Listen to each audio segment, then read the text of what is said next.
But yes, we are here in the ruins of Perez, following the fight with Baba Lysaga, and you've retrieved the skull of Argynvost. And as we had summarized, that you have the choice of bringing the skull uh, directly to Argynvostholt, or picking up on some other thread that you have laid down. Let's see. You had Arthand, the Revenant, the young squire, with you, and he helped in the fight against Baba Lysaga and fulfilled his purpose of performing a heroic deed, and his soul was able to find rest and was able to break free of Vladimir's control. You had a couple other night quests that were still on the table. To summarize, let me see here. So there was Sir Roburn's quest, where you were going to track down his living descendant, and so you could give him the family crest. And I believe you stopped in Vallaki, and under the guise of the burgomaster, had tasked some of your government people, effectively, to um, Track it down. right, Yes. exactly, right. The other nightly quests that you had were Sir Damien. You found him up on the roof by the broken ballistas. He wanted you to deliver a wedding ring to a love of his, a lost love of his, who resides at Solenka Pass. Um, and then of course Sir Eric wants to hunt the Rock of Mount Gacchus. Um, so you've got those threads ahead of you. Besides that, you know that the Sun Sword is prophesied to be somewhere um, Strahd's lair. in Strahd's right, in Strahd's lair. If we look at our Taraka reading that was done to you by Madame Eva, um,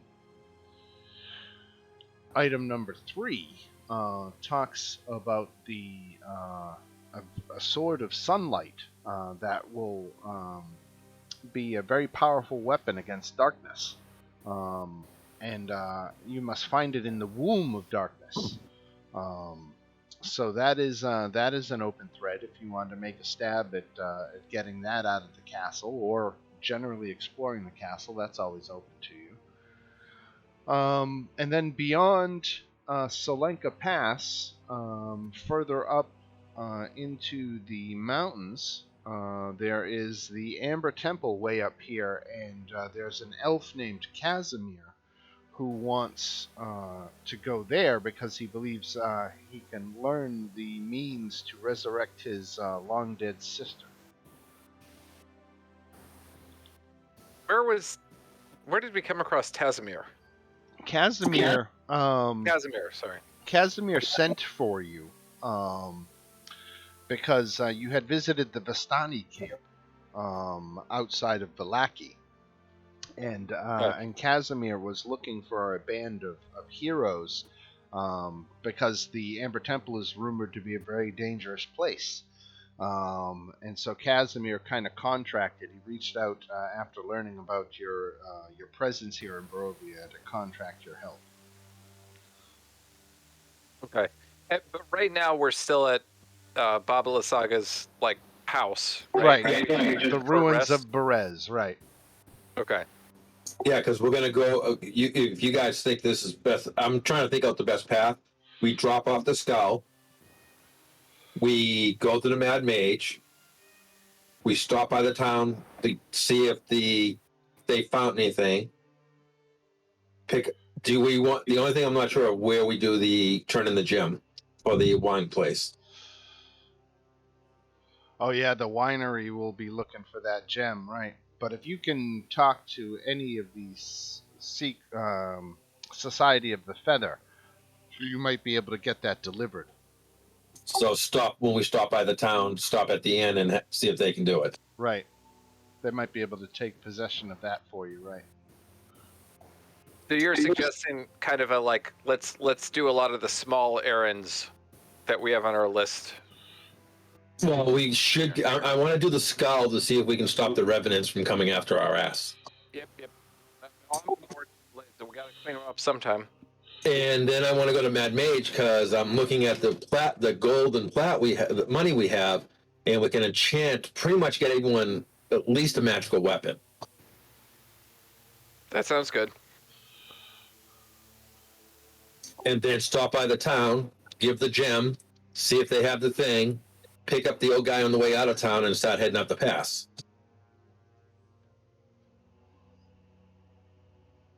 This is like one of those family road trips that you plan out every stop and it all fits together well. I like it. All right, Dan, we're off to the turn in the skull. All right. Now, I don't want to play too much of a spoiler here, but Vladimir, as long as he's alive, is not going to allow that skull to be returned. And he actually has a magical seal on the crypt itself, which prevents it from being opened. So you are not going to be able to return that skull, and you would have known that the crypt was magically sealed based on your previous experience with it. So to weaken that seal, Vladimir has to lose some of his knights. You've already cost him Arthend at this point. If you could take care of Sir Robern and Sir Damien and Sir Eric, you could sufficiently weaken that seal enough that the skull could be returned. Okay. Change of plans. Stop by the town, check on everything, put the skull in with the magic mirror, and leave the gods on it, and then go do everything else. That sounds good. Store the Right. skull. Store the skull in Vallaki. Store the skull in Vallaki with the magical mirror, with the two dogs guarding it, and a few guards outside of that. All right. Let's see. How long does it take? Let me do a time check here.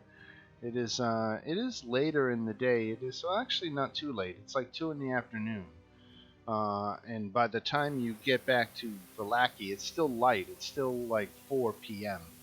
As you hit the western gate of Vallaki. A couple encounter checks shows that the trip was uneventful. So you arrive in Vallaki. Let me shuffle you over to the Vallaki map. So you are going to your setup at the Burgomaster's mansion, which is over here, and that is where you're going to store presumably the skull of Argynvost for the time being. Okay. It's either that or at the temple where the Strahd can't get to. Just thought of that. The church. Yeah. Well, presumably Strahd doesn't even. Strahd's relationship with Baba Lysaga was a weird one. Baba Lysaga considers herself the mother of Strahd and cares for him like a son. But Strahd really looked at her like she's completely insignificant and the help. And while he doesn't see any need to, chase her down and destroy her, and he might even, delight in some of the mischief she causes, she is nothing special to him. Okay, then we'll just do the way we were going to do it. Right. So Strahd might not have known anything about Argynvost's skull, and he might not necessarily be looking for it, but, erring on the side of caution, if Strahd, he does have eyes and ears everywhere. If you are bringing a big dragon skull into town, um, it's probably a safe bet that Strahd knows about the skull now, unless you took some kind of means to really hide it. It's a big thing, though. How big is big? Size of a Volkswagen Bug? What if that's a dragon skull? Huge. Yeah, we wouldn't want to go walking through town with that thing showing, would we? It'd be like Indiana Jones walking through town with the Ark. Hey guys, how about we change where we store it? How about we go to the Mad Mage first and store it with him? That's a good idea. Sure. Now, you'd have to bypass the town, just not go through the town, and just Yep. go through the We have to go wilderness through. a little bit. Yep. It'd be a hell of a day to find out Strahd had a mommy complex. Consider we just killed her. Right. All right. So it takes you into the night to row across the lake with the few rowboats that were at your disposal. So it is definitely dark by the time you get across Lake Zarovich to the Mad Mage's territory. So now that you're here, he saw you coming, so he's out of his magical mansion space and there to greet you. Is it safe to assume we had a long rest somewhere before the session started? Not yet. Not yet. I think we're on the precipice of a long rest right now. Okay. And you might even be welcome to stay with the Mad Mage overnight if that's what you wanted to do. That's what I was going to ask, because I was figuring that was the safest place we could do it. Yeah. So I say, hey, can you store something for us? Yeah, he definitely can. Who needs to talk to him about getting weapons enchanted?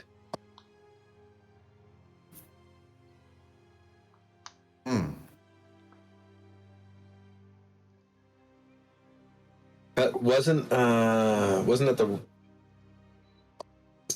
I can't remember the name in this campaign. The rogue? Safina. Oh yeah, she wants to. Yeah, she wants to get a +2 short bow.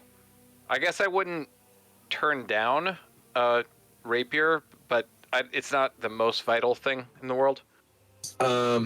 It's how much money do we have? A lot. It's in the. It's all in a pool. Yeah, it's in the Discord chat. IPv6 freely /Leela/Safina. Do we have enough to get everyone that isn't magic yet at least a +1 on everything?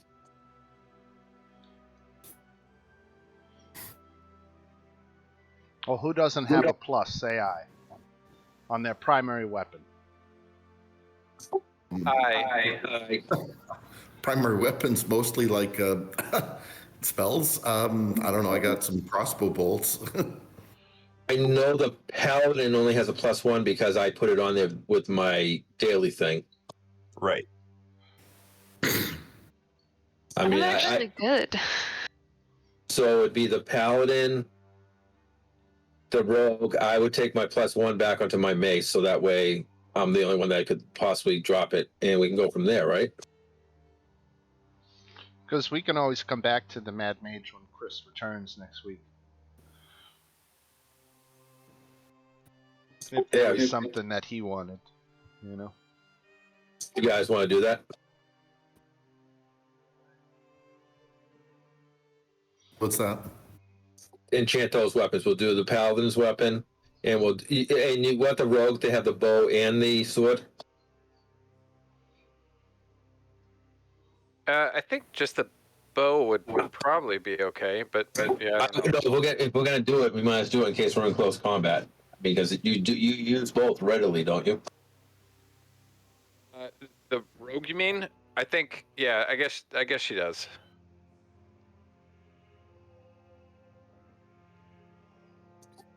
How's that sound, Dan? Yeah, I'm just trying to find where. Let's see if it's all in group loot or the party treasury. The Well, party I'm reading the treasury. chat, and it says they wanted, Safina wanted a +2 on their bow, and then a +1 on the rapier if possible. Right. So I personally, my vote would actually be for the bow, because Safina usually ends up hiding and then sniping people. Right.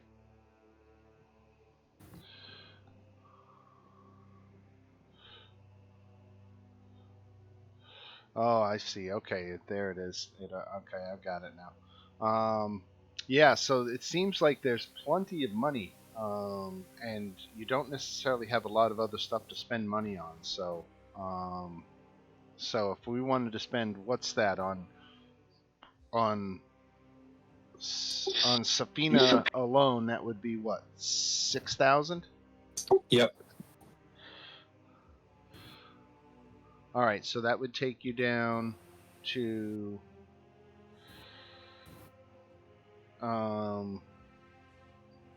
if it costs 6,000, that would give you 305 platinum left.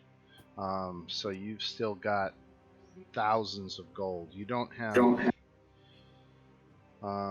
Let me see. So that's 6,000. So just take 6,000 off of Safina's summary there in the chat. Okay.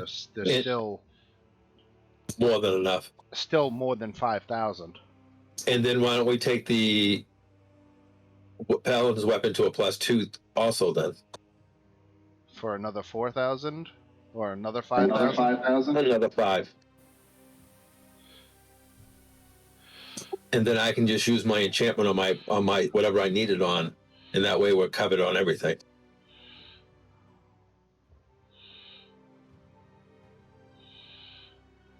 Okay, so 15 sorted gems of 100 each. That's 1,500.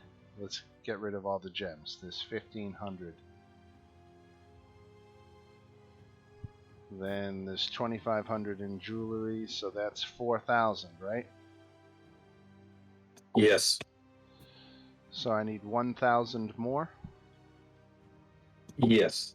All right. Okay, so you've traded in all your gems and jewelry. You have 205 platinum left, and I didn't touch your gold or your silver. Okay. Oh, sorry. No, go ahead. I'm sorry. I was going to ask if there were any wands or staffs that he had for sale.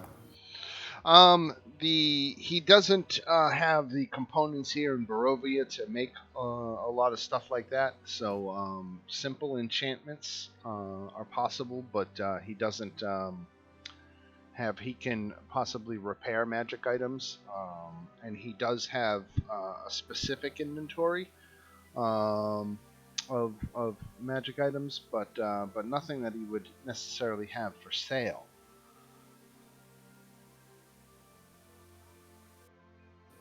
Any potions of healing? There is an apothecary in Vallaki that does deal in potions of healing. Okay. All right. Well, we've dropped this. Oh, well, before we go to Vallaki, you guys want to use this place as our long rest? Definitely. Anyone else have anything to do with this guy before we take a long rest?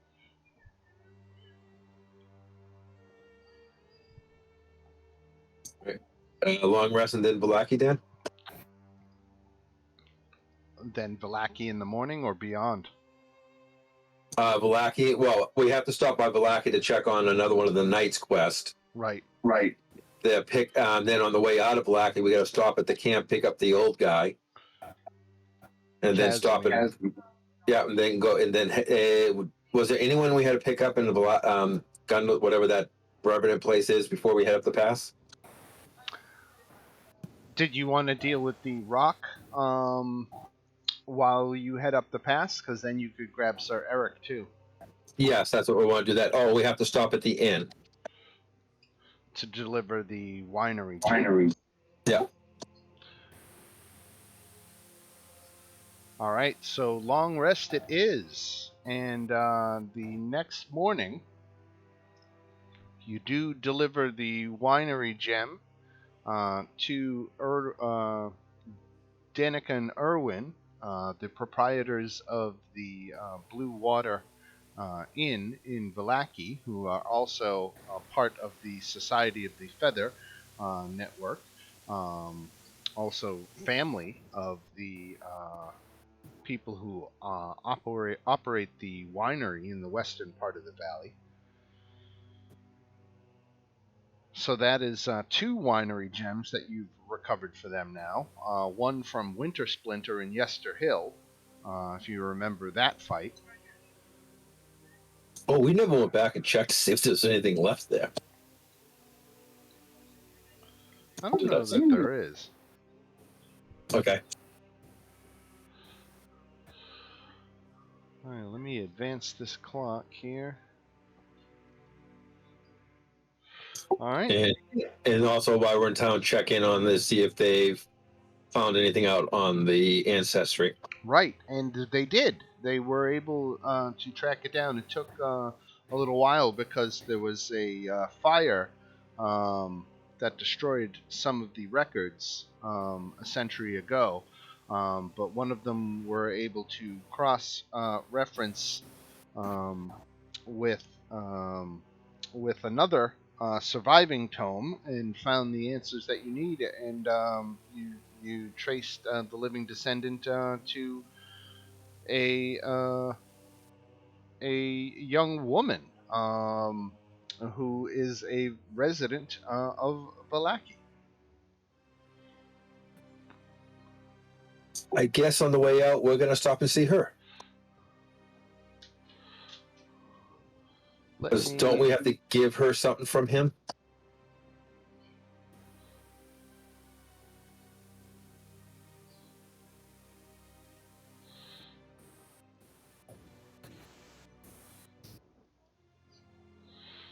Let me see here. So, yeah, the woman you're looking for is a woman named Danya. Danya Godvinsky is who you're looking for, and so when you deliver her the family crest, you Sir Robern. I think I actually have something on that. Hold on, before I open my mouth.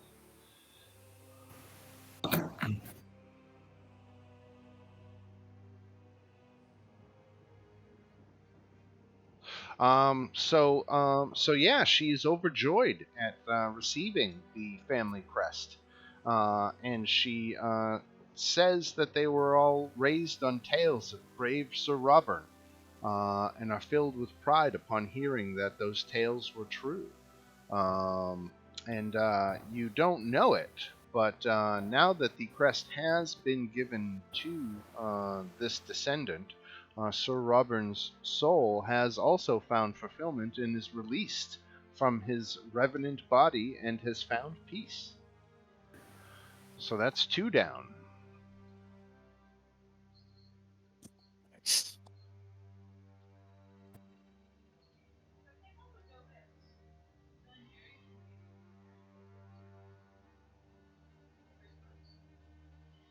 Jim done. I see you posted a. Sorry. Go ahead. I was just going to see. I see that you posted an apothecary list. Are we anywhere near the apothecary, or is that coming up yet? Yeah, that's right here in the town. Oh, okay. Yeah, you're welcome to go there. It's right on the main drag. Would the group mind if I got like a potion of greater healing or a couple of those? I don't know how many. It's a great idea. Thanks. Ooh, how much Those are do you want to 500 gold spend? piece? Yeah, they're expensive. They are. I'm seeing that 500 gold pieces for a greater potion. Right. Yeah, but getting wiped out is more expensive. That's true. How much would you I'm like sorry. to spend? Whatever you guys think is fair. I mean, I could take 1 or 2 of them. Grab 2 of them. Does anyone else need any? Yeah, maybe we should take a couple and spread them out amongst the party. And Murmur, I think you still have some, right? I think I burned through a lot. Yeah, I know she used at least 2 on me. Okay. Might have. I have 1 left. So maybe we get. Can we afford enough greater healing potions for each of us to have one? Not for ourselves, but to help bring back a fallen comrade.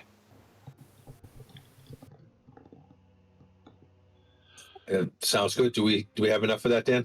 So I'm seeing 27, at least like 2,800 gold. Okay. And how much were they? 500 for greater healing, 250 for regular healing. So you just tell me when you're done how much gold you spent, and then I'll deduct it from the treasury. Do you want to get us? We'll get the greater healing for you, Safina. What's your paladin's name again? I won't brain dead. Darian. Darian and Murmur should all get greater. Well, I have 1. So three of those, and then I'll just get one of the lessers because if I'm using it, it means I'm out of spells.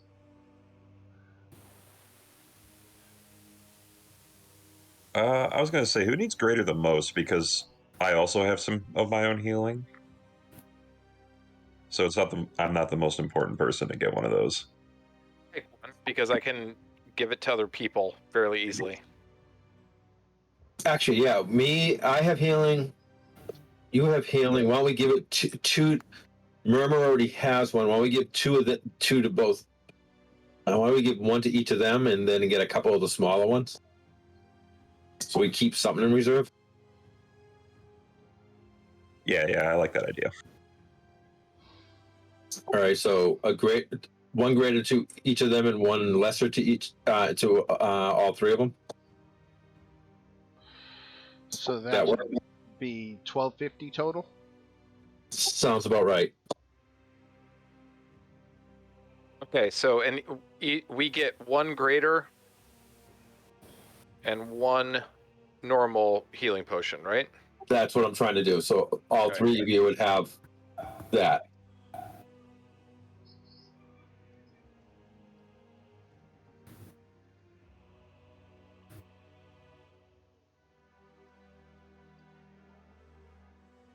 Because we have gotten our asses handed to us a couple times lately. Yeah, we have.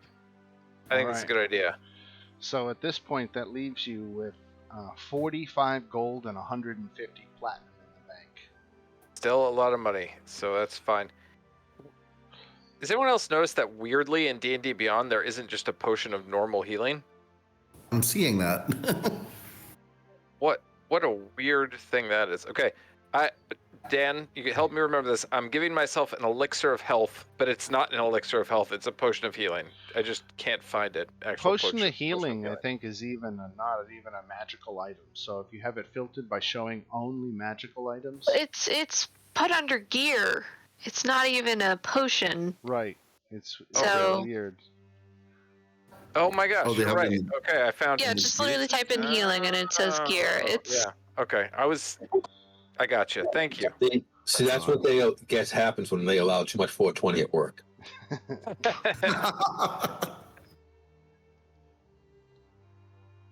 Find any of that on D&D Beyond either. Right. Add that to my inventory.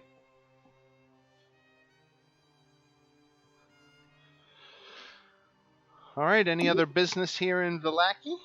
You bought some. You took care of one of the knight's quests. You bought some potions. You visited the Mad Mage, had a sleepover, and got some enchantments done.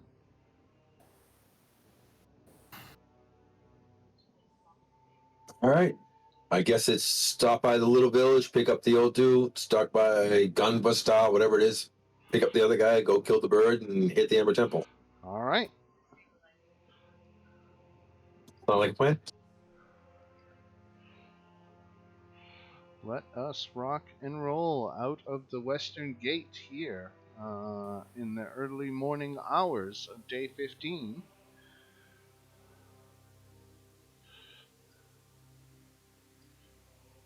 Okay, so here's where we pick up Casimir, the elf. He is going with you. He's under the impression that you guys are going to the Amber Temple, but you have some business along the way. But that is your ultimate goal is the Amber Temple. Yep.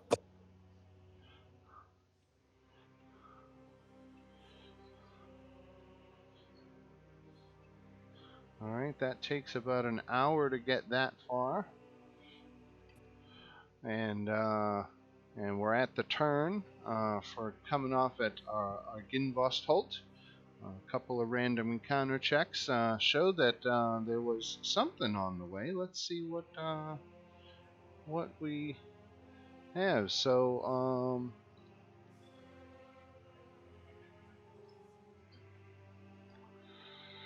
couple of hunters out of Valaki. So nothing to worry about there. That is all the encounter was some local hunters. Um, Actually, faces you recognize, Soldar and Yevgeny. You've seen them at the Blue Water Inn, so you recognize them. But other than having that chance meeting, we continue on our way.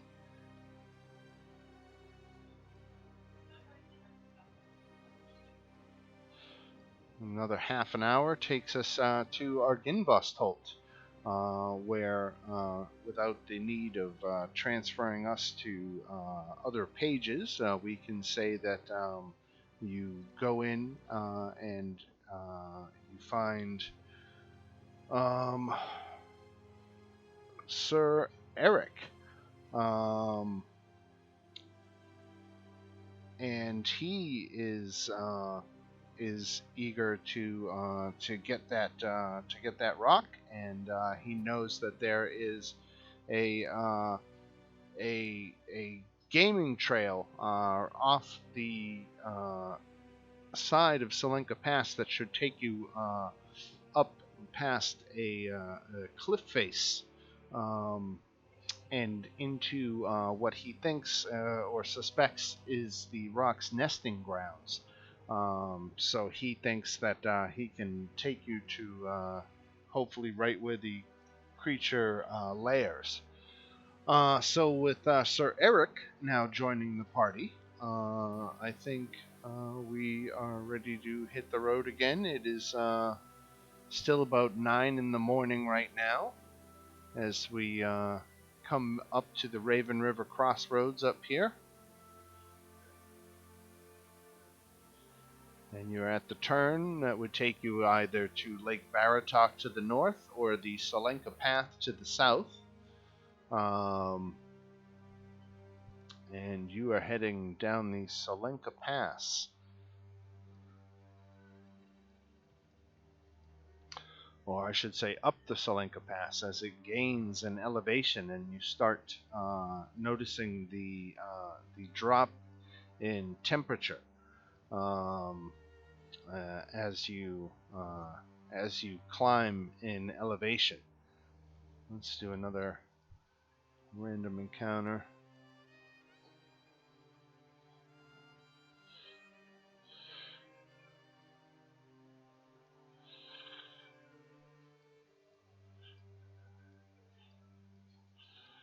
And it is now definitely having to put your cold weather gear on. It is, and it is with that cold weather gear that you will get immunity to the cold's effects and not have to make your Constitution checks every hour against gaining exhaustion. Your cold weather gear protects you from all that, so it was a good investment, right?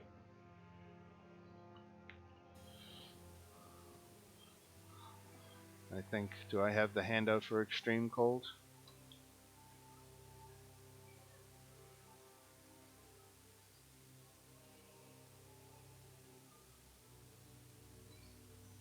Yeah, here we go.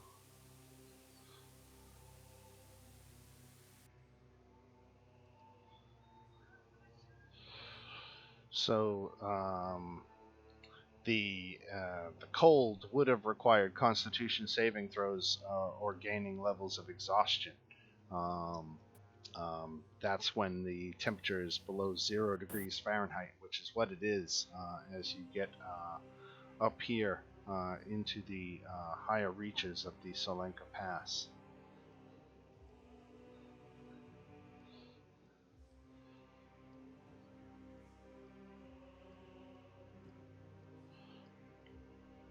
And let's see.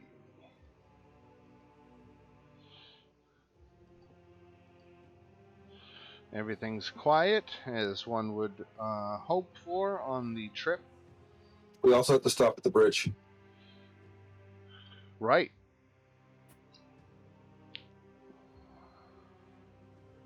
We have something to put on someone's corpse, don't we?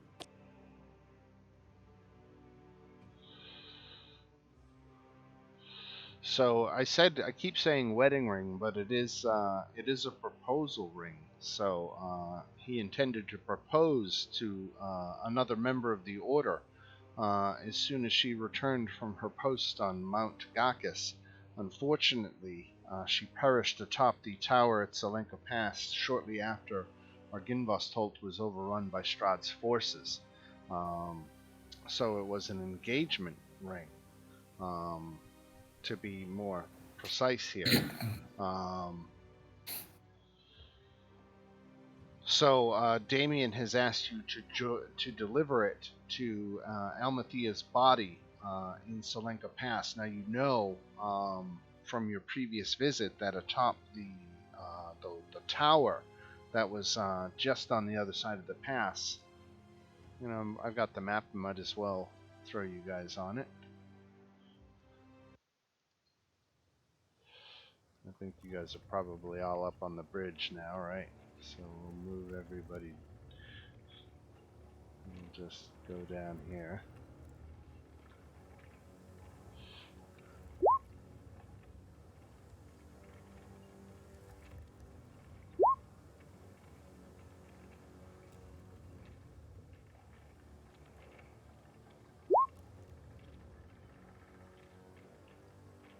Viltron and Sir Eric.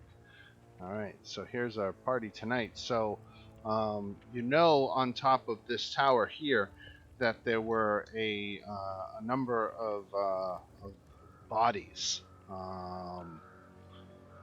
Let me find the exact description for you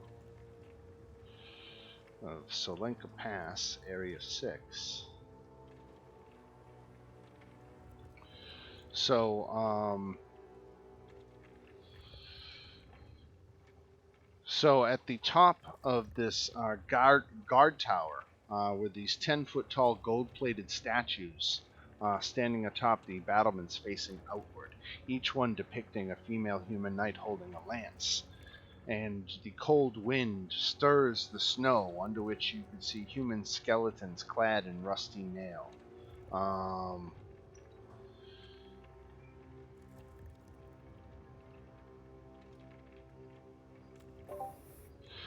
And so he gave you the means to identify Almathea, and so you are able to identify her body at the top, and he gave you this nice ring that's probably worth several hundred gold pieces, and he's asked for you to deliver it to her body, and so the moment has come where you're going to deliver this ring to a corpse.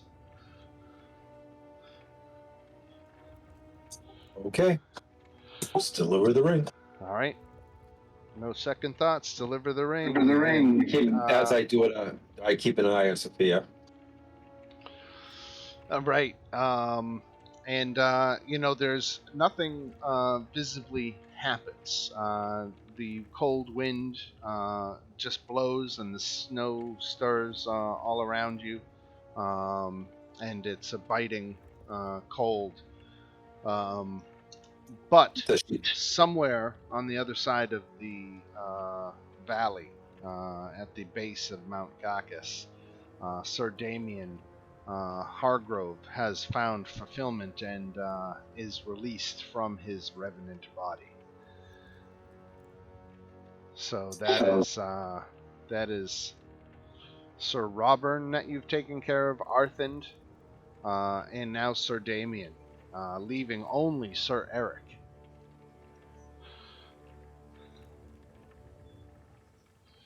All right. Did we have anything else at the bridge, or is it onwards and upwards? That's everything I can remember.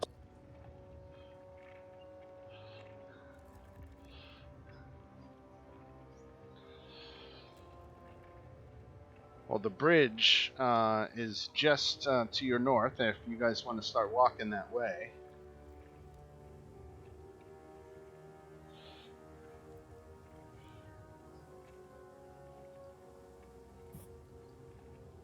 Can I just say we're moving as a group? Yeah, sure. I mean, unless anyone has any reason to lag behind specifically.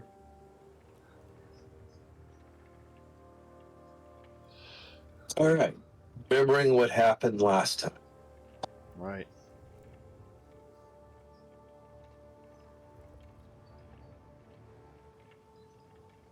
Before we get too close. Anyone have any thoughts if this thing comes out of nowhere again? How to stop it? If it dive bombs you on the bridge again? Yeah, because is it going to really know it's us, the exact same people again, or not while it's hunting?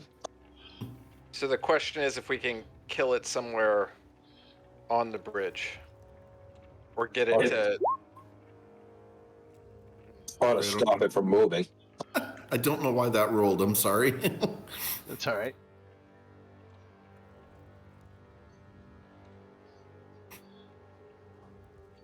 That was a heck of a roll too. Shoot. Let's see here. I don't know. Nothing's immediately. I mean, aside from turning someone into a giant ape or a Tyrannosaurus Rex to try and grab it as it flies by, that's the best that I got. I could win that spell and have 2 giant apes. That'd be cool. Can you polymorph it into a mouse?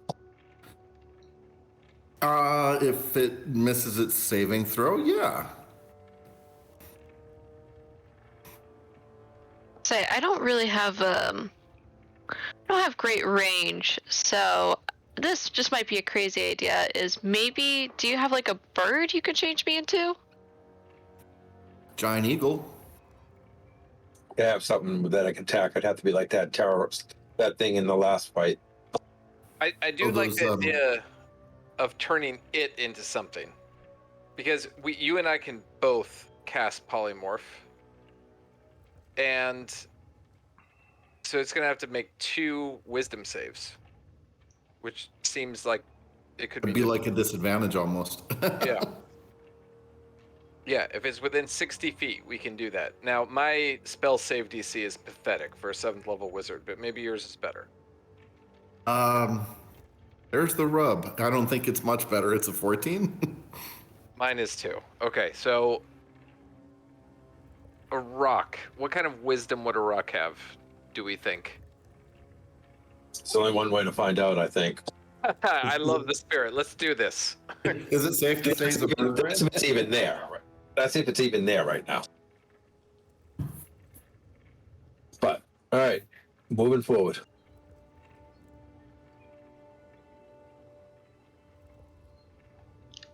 let's give this a percentile chance. Let's give him.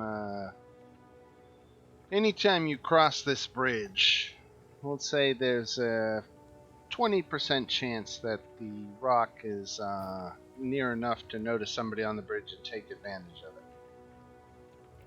All right, so this crossing is safe. Rock is not in the area. That rock is lucky because our brilliant dual polymorph plan would have wrecked it. So lucky for him. We still might be using that at some point. Oh, really? Okay, sorry. I don't know. I kind of like the idea of polymorphing us because we can polymorph two willing as opposed to one that may or may not polymorph. That's also true. We can think about it as we continue to climb the mountain. If we see any big boulders, I mean, the ape can like hurl rocks. Oh yeah, yeah. That's true. So, so Sir Eric asks, he says this is a preferred hunting ground of the rock. This bridge has forever been plagued by this predatory beast. So if we wait here long enough, it should make an appearance. Or we can go try to find its, where it lands effectively. Find its lair. Which you guys want to hunt and try the plan, or you want to go find the lair? I'd much rather find its lair. All right. And Sir Eric says, the way is dangerous, but he leads you across the bridge. And then when he gets across the bridge, he leads you to this barely visible trail that's there that leads you well off this side of Solenka Pass. And that is where we now. Let me set up the next page.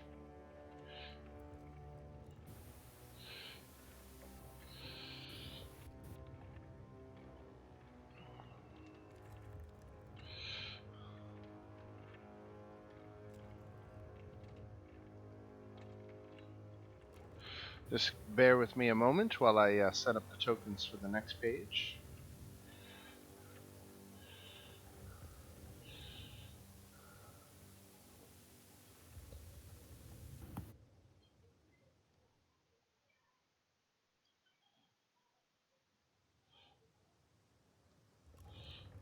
Why are we transforming into apes again? It's like, aren't they a challenge rating 8? Right.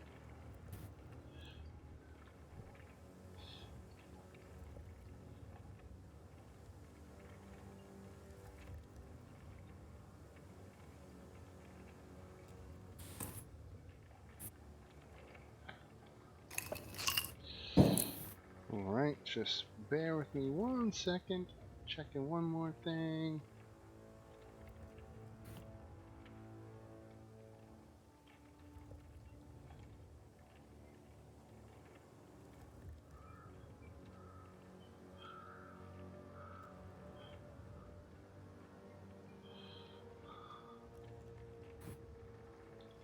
I'm hiding down in the basement playing, and my 15-year-old deaf dog just tracked me down.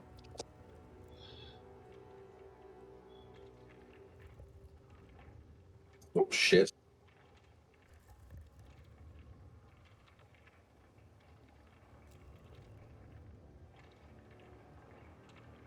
That didn't work. Okay. This is what I need. Alright, right here.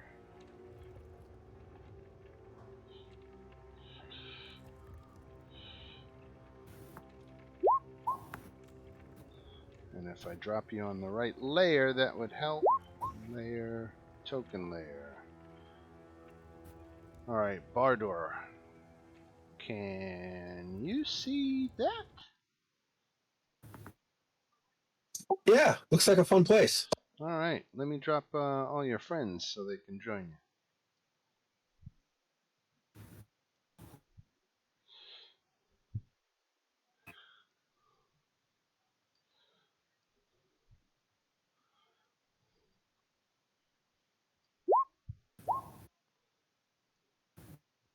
There's Viltrar and Sir Eric leading the way. Tiny Sir Eric.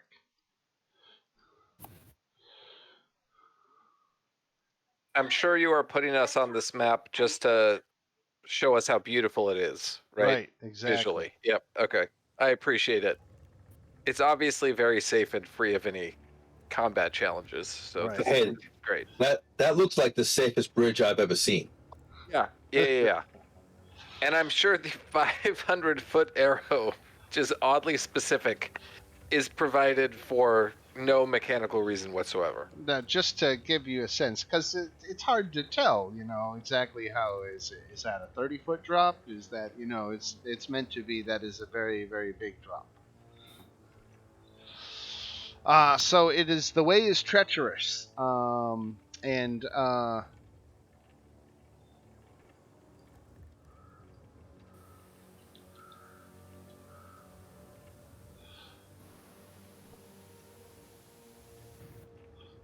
I'm looking for where is. I'm bad. Giant apes are 7th rating. Challenge rating 7. That would work. All right, so so you've got this this treacherous path ahead of you. It's a lot more snow covered than this gives it credit for, but um, you make do with what maps you can find out there.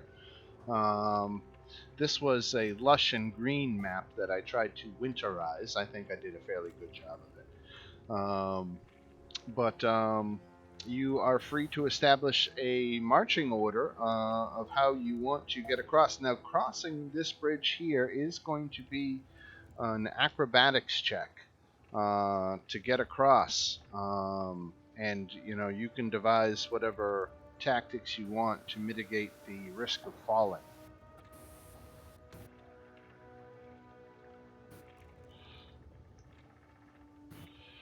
So does Right. anybody have rope? Let me check. I might. I have to. Yes, I have 50 feet.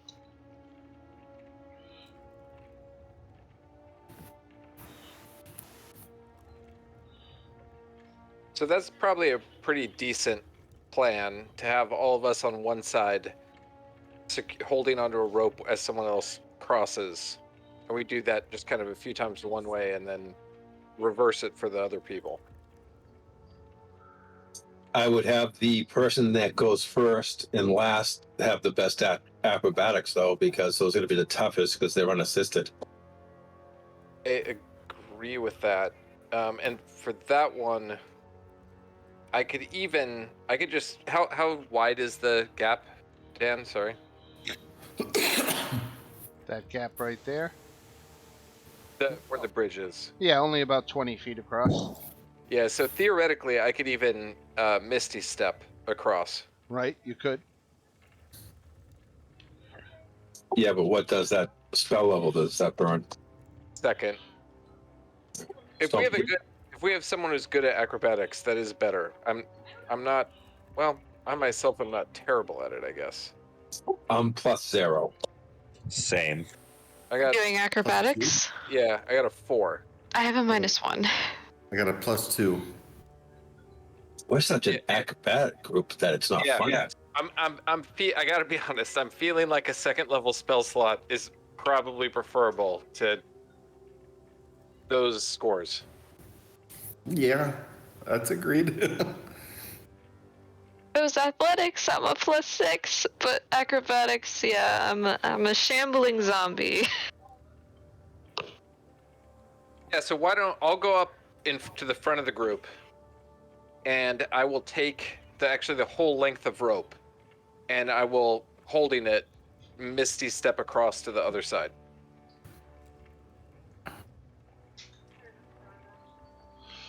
All right. Go ahead and let me change this. Advantage, toggle. Whisper. Advantage. Okay, so go ahead and move your token. Right. We'd all have to move forward before we start doing this, wouldn't we? Sure. Yeah. We Okay. Almost there. How many people are we moving? we all have to move up eventually, so we might as well try to stay somewhat together. Yeah, it was. I would have gone up with them to the bridge and then teleported across. So, Keldrin, go ahead and make a perception check. Perception check. Undoubtedly to notice something again about the beauty of the scene. Yes. Oh, I hope I can do it. Ooh, that Look at sounds that. good. Earned yourself a blue card. Oops. Hiding with his back facing outward, with everything, he's basically pinned himself against the wall. Oh, go ahead and yeah, you here. You're trying to let me deal you the card. There you go. You got it. Give it to myself. Sorry. Oh, it's okay. All right. So he's got his back facing out, and his back is just solid white fur. So he was trying to camouflage in with the snow, but you are too perceptive for that. And you can see just up ahead on the cliff face, there is this guy hiding. He is still hiding under the assumption that that you have not seen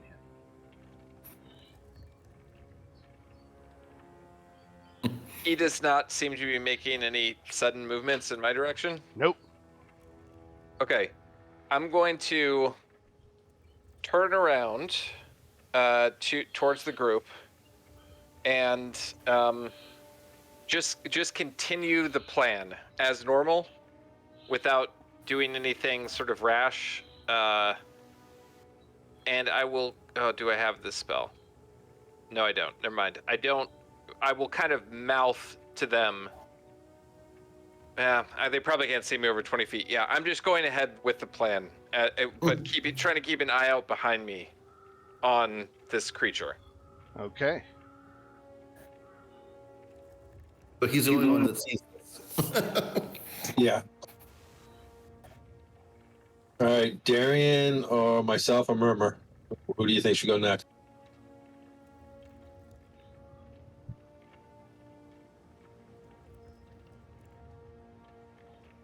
I'll go then. That's an acrobatics check to get across that bridge. Acrobatics 11.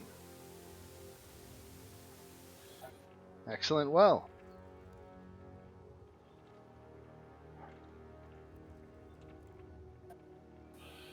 Does anybody want to go across as a gaseous form? And when I get there, I would imagine you tell me about the thing behind us, right? right. Yes, as he's coming, then I will, when he's close enough, I'll sort of whisper, don't look alarmed, but behind us on the cliff, there's a snow creature of some kind. Act normal. So I just come off and stand off to the side and try to help the next person. The Yeti picks up on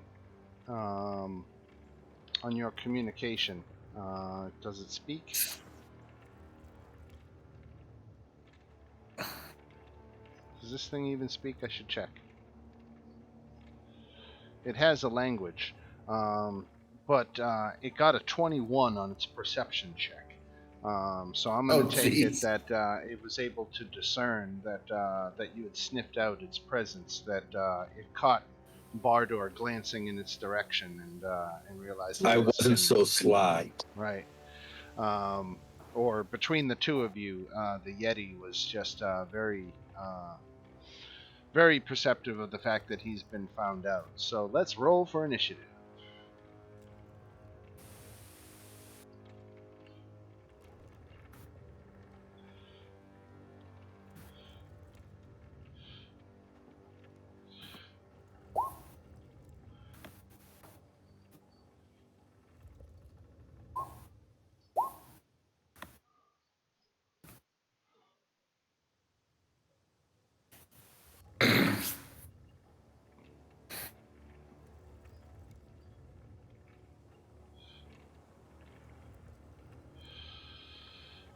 All right, that's that, everybody. We got 1, 2, 3, 4, 5.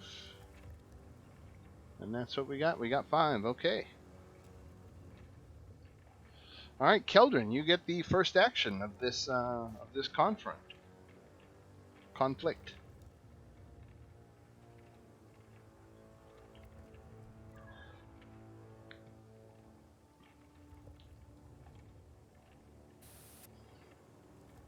What to do? What to do?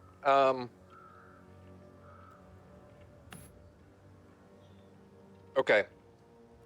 I'll go ahead and draw my sword, enter the blade song, and I will run towards it, somewhat stupidly eager for battle. All right. Then we'll go ahead and cast Green Flame Blade on it, and I'll try and hit it twice.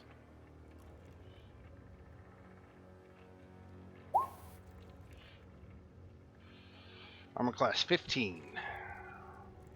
What did I roll? A 13. Dang it.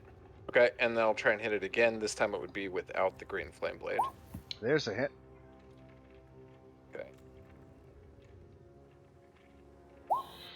10 piercing damage. Yes, and that is my turn.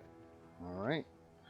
Abominable Yeti gets a turn. He is going to start with his cold breath. Oof. Let me grab my thingy here. Oh, no, not that one. 30 foot.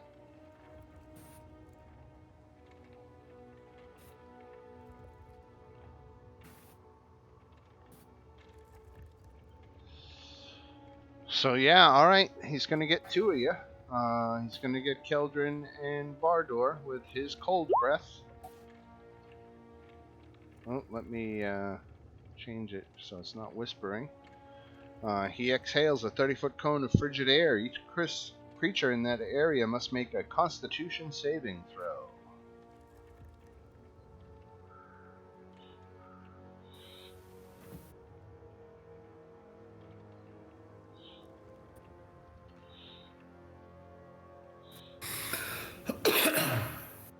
Alright, so both of you failed. So you both take 40 cold damage. 40 cold? 40. I'm going to cast Absorb Elements Okay. in reaction, so that will make it 20. Alright. That is your round 1 reaction. Yes. Quick question for the DM. Our cold clothing doesn't help them at all, right? No, it only helps you against the effects of the cold temperatures, not a cold attack. Okay, I had to try for you Right, guys. right.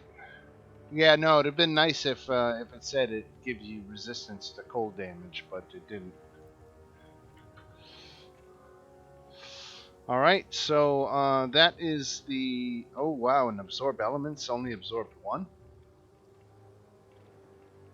What's that? No, I don't know why it would say. Oh, you know what that is? That's if I hit him back. Oh. Next turn, it's gonna get 1. It's gonna give him 1 cold damage or whatever. All right, let's see if his cold breath recharges. It recharges on a 6, so he is out of his cold breath. I'm going to put a little blue dot on him because he's sad because he has no more cold breath. And with that, we go to Murmur. Let's see. I was just measuring. So I have to make an acrobatics check to get across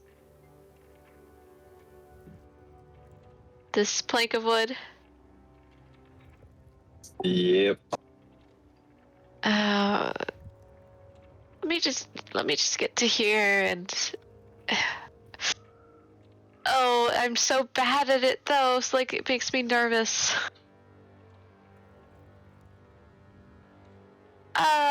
You might be able to clear that actually, given the how far a strong character can jump.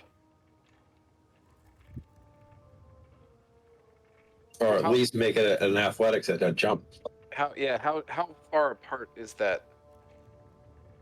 I think he said 20 foot earlier. Yeah, 20 Okay. foot. I got the rules for jumping right here. So a long jump, you cover a number of feet up to your strength score if you move at least 10 feet immediately before the jump. So probably not enough. So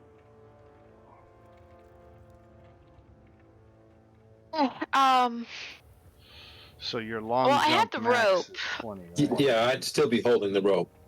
Okay, yeah, if you're holding the rope and I'm attached, yeah. So as long as I have the rope, I guess I'll try and make an acrobatics if I have that to keep me safe. All right, let's do it. Okay, so it was a DC 11. And if you fail by 5 or more, you fall. So you did fail by 5 or more, so you do fall. However, you were holding a rope, which means that you don't fall very far. But Bardor, I need you to make a strength saving throw.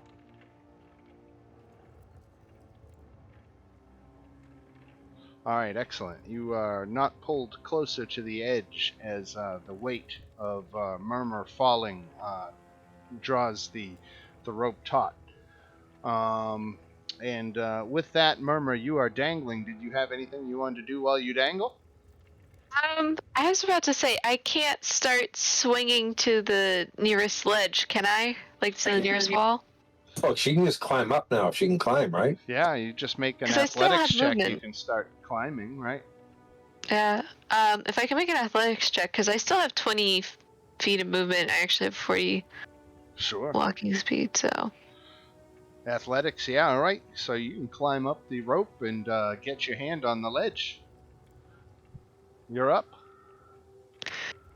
I'm gonna roll on and we can just say for story's sake, I am just like laying on my back, like staring up at the sky, like I just almost fucking died, need a second, and that will be the end of my turn. Very good.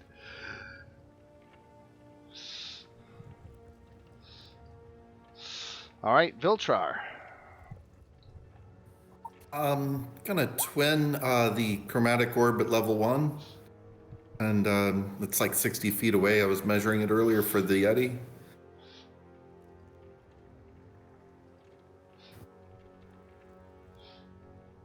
Just using one sorcery point for a level 1 spell. All right, twinned chromatic orb at the Yeti.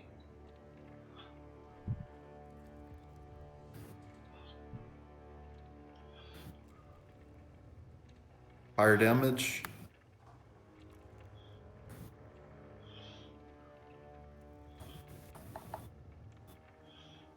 Ooh, one missed.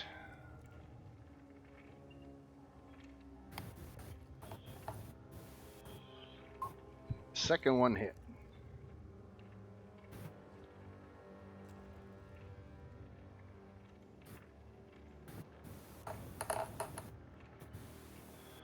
Ooh, 22 fire damage?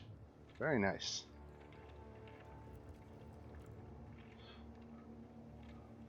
All right, a nice shot from Viltrar in the back. And then we go to Darian. Oh boy. Okay, so is the rope still in play here at all? I suppose, right? It was a 50-foot rope, so even if we had slack on one end and go down, it should still be enough to pull it tight again. Right? Okay. I think so. I hope so. All right. Because here goes nothing. All right, you made it across.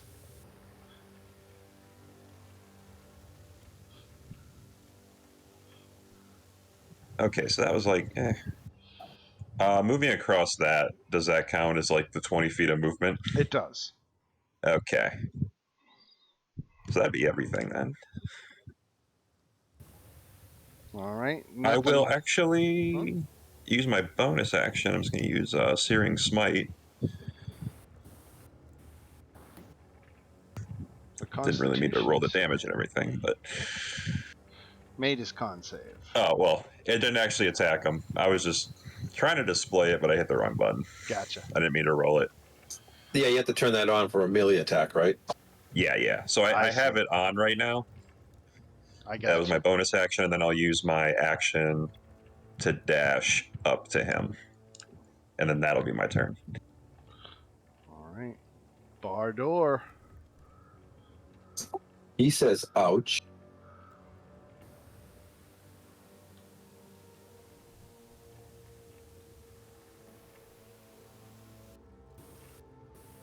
Heals himself.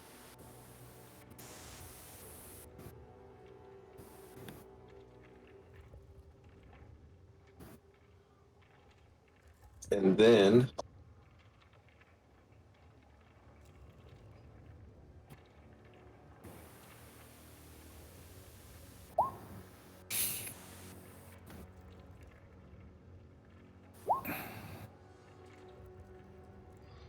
Spiritual weapon attacks for 12 force damage. Yep. All right. And that's everything I can do. Kildred. Okay. Casting Shadow Blade as a bonus action. I'm then going to hit it twice, and the first time with Green Flame Blade. So. Nice. Okay. 18 psychic damage. And that automatically includes the crit, is that right? Or do I need to do something? I don't know that it did. What's Okay, your so shadow? Well, your shadow blade damage should have been 1d8 plus 4, and this did 2d8 plus 4. Yeah. Yeah. So no. Sorry, it does 2d8 plus 4, so I should roll an additional 2d8. Right. Okay. Sorry, I'll just do it the old-fashioned way. All right. So that's 11 more on top of the 16. So 20. Dang, that's some good rolls. 11 on top of 16. Yeah. So 27. Got it. Okay, and then the this is the green flame blade damage on top of that. The first one. 2. And then I will attempt to attack it again. This is just normal. Oh no! Okay. So I get a red card, but I also get another blue card. I gotta use these. Right. All right, Darian. You get hit with the chilling gaze. Let's get a Constitution saving throw from you.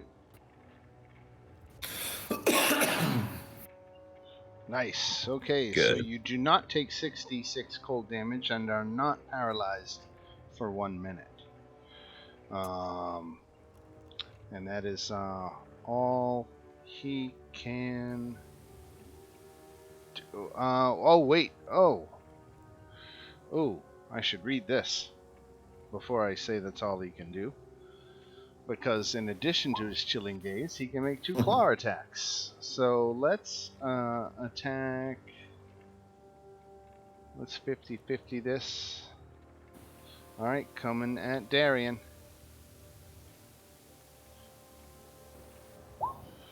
26 hits.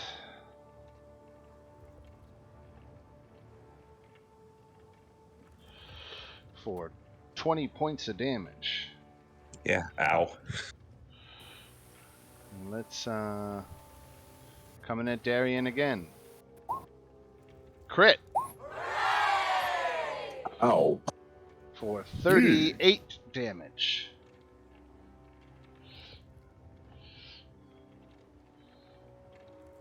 Does that leave you with 2? Wait, is that 38 damage or 28? Excuse me, 28. Okay.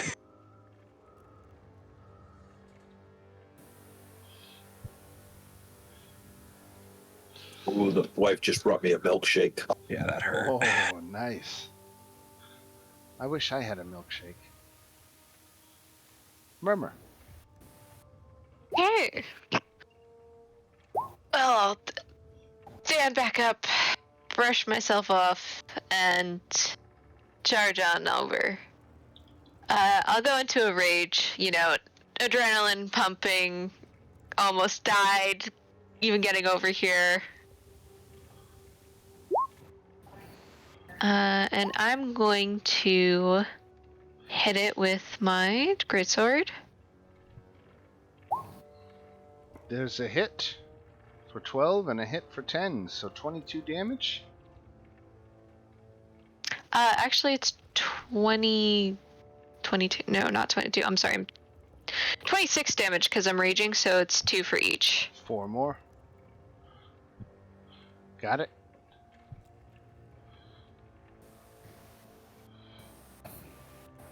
And that's all I can do on this turn. All right.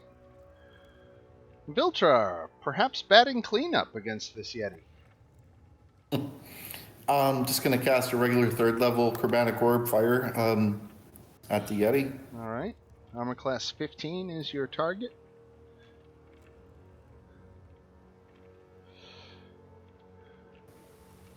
Ooh.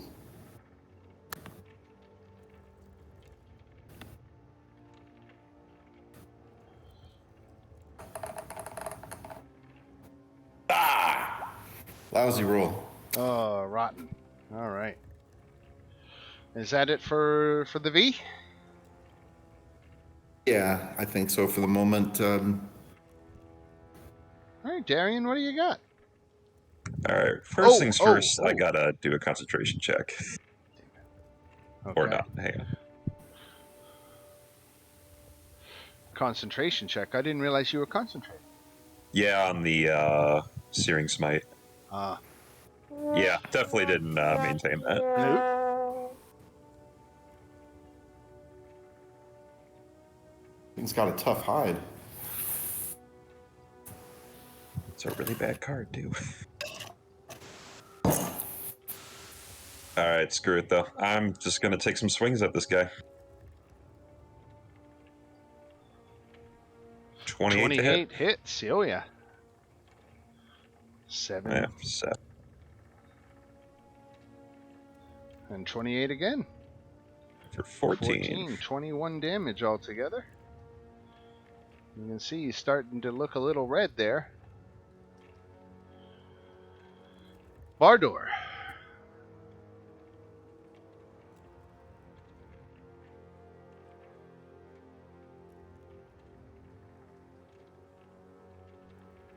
Spiritual weapon hits for 9 force damage. Okay.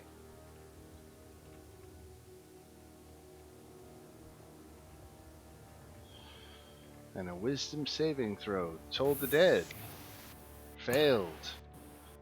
And the dead you are tolling is that abominable Yeti. So congratulations, you took down that Yeti monster. Ooh. I should have noticed this. I apologize. I didn't notice this. I just noticed it now. But one of you, I know, I think Viltra, you had done fire damage. That should have had an effect on him. So I apologize for missing that on my first go around. But you made short work of it nonetheless. So excellent. Well, let me give you your XP reward for that. So that is 825 XP each. What's his challenge rating? 9. Wow. Yeah, he was a toughie. Nice solo monster to soften you up a little bit before the other fight. Or some of you, anyway. So, what's everyone's total XP right now? Yeah, I couldn't change your XP last week. 29,825 is what I have. Anybody got anything higher than 29,825? Nope, that's what I have. 29,825 it is. And if you listened, I hope I didn't run your character too bad. I actually didn't have any time to listen this week, so he's still standing, so that's good. And he didn't die, right? Oh, he hit the ground once. I'll be right back. I'm just grabbing a soda.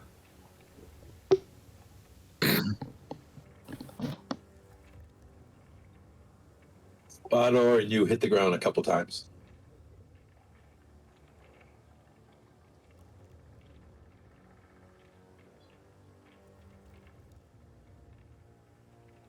But we did get Baba Lasaga.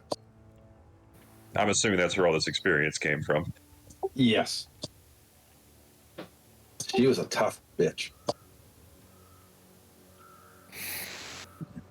She threw out more of her cheeky fireballs. No, we were too spread out for that. Yeah, 2 fingers of death. 7th and 8th level. That was the counterspelled the first one, but then was immediately killed by the second one. Oof. And actually, she wasn't that bad. It was her house, right? Because her house started to attack us. It was those two together that was really tough. Oh, she was one rounding us. It hit 2 or 3 times and we'd be on the ground. Yeah. Was it hitting between 28 and 30 something points of damage every hit?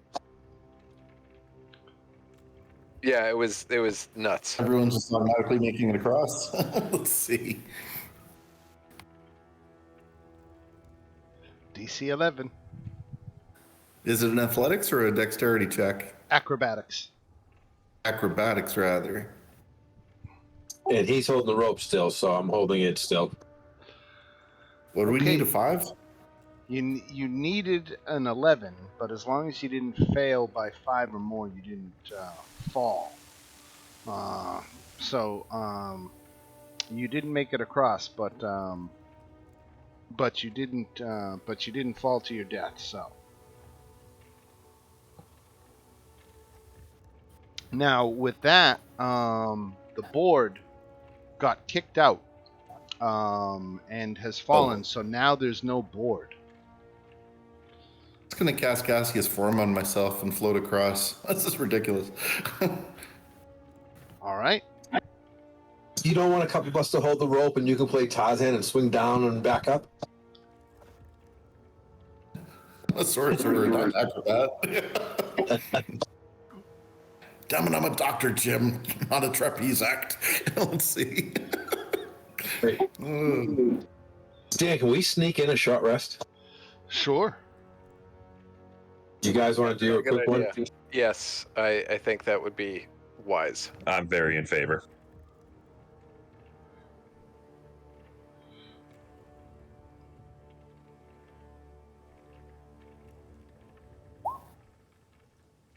A gaseous form gets you across. All right. Might as well keep this up for a while. Sure. Concentration up to an hour, right? Why not? Just Just in chilling. case. Chilling out as a gas. Couldn't hurt. Because you can.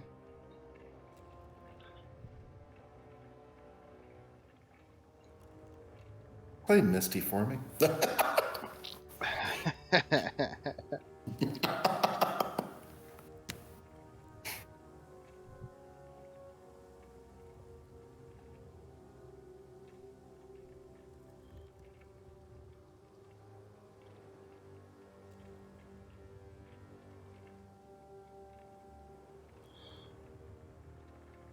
Do we need to go up anywhere, or are we just going on this path? So, you follow the path, and eventually you come off of the cliffs and into a flat area. And Sir Eric says that he believes that the beast nests somewhere in this region. Let me check your guys. You should have full. Yeah, I'm not using dynamic lighting, I don't think, so you should have full view of the entire map, right? Can I use my survival skills to try to track it? Sure.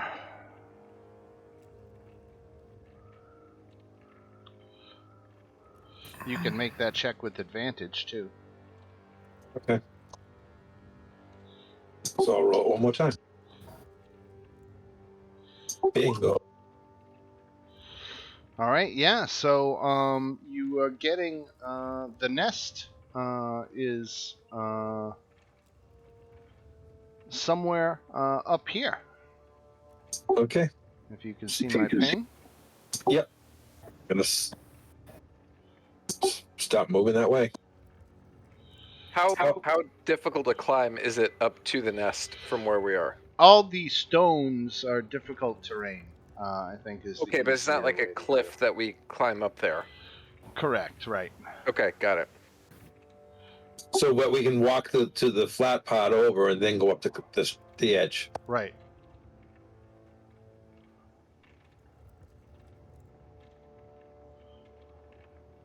That's a good little walk.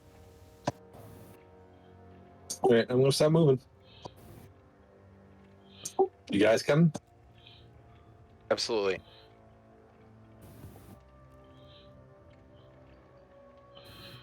Let's check.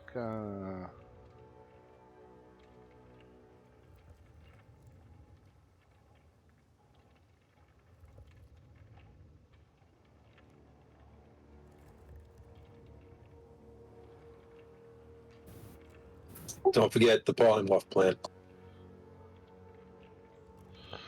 So the bird, to this point, hasn't seen you as you begin your approach, and you can see that it is currently in its nest. Right.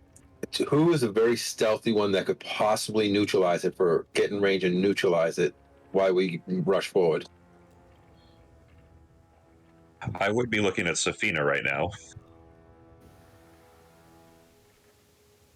Yeah, but would Safina have a way to hold it in place while we get up there? Like a polymorph or something.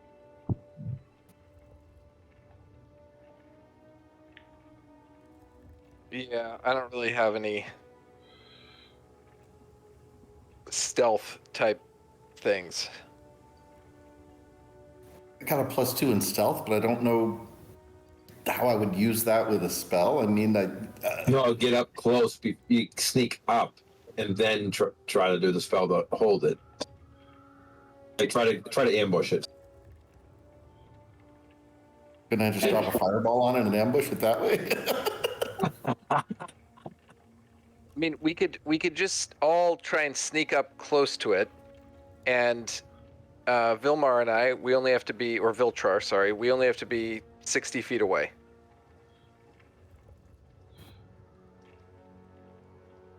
So there. Okay. I'm gonna try to quietly move forward. I'll have to come out of gaseous form so I can cast other stuff. So yeah. Yeah, but you can move the stealthiest then.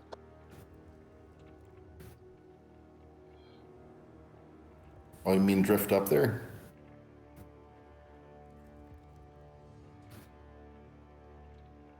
I see what you're saying. Just get up there and.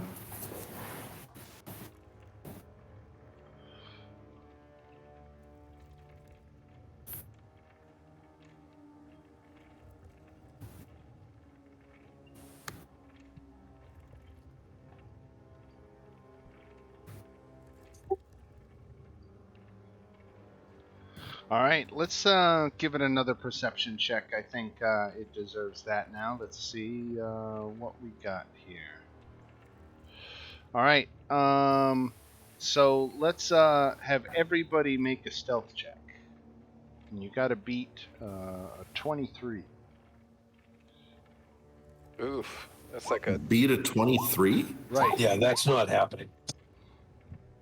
Because I'm at disadvantage. Yeah, same. I Yeah, guess, I guess. Viltrar, I guess you didn't have to make it because you're gaseous. So. Oh, okay. But everybody else failed anyway. So the rock leaps from its nest and immediately dive bombs your location. So let's roll for initiative. I totally should have hit the fireball. Shoot. Okay. If you get initiative, you might be able to.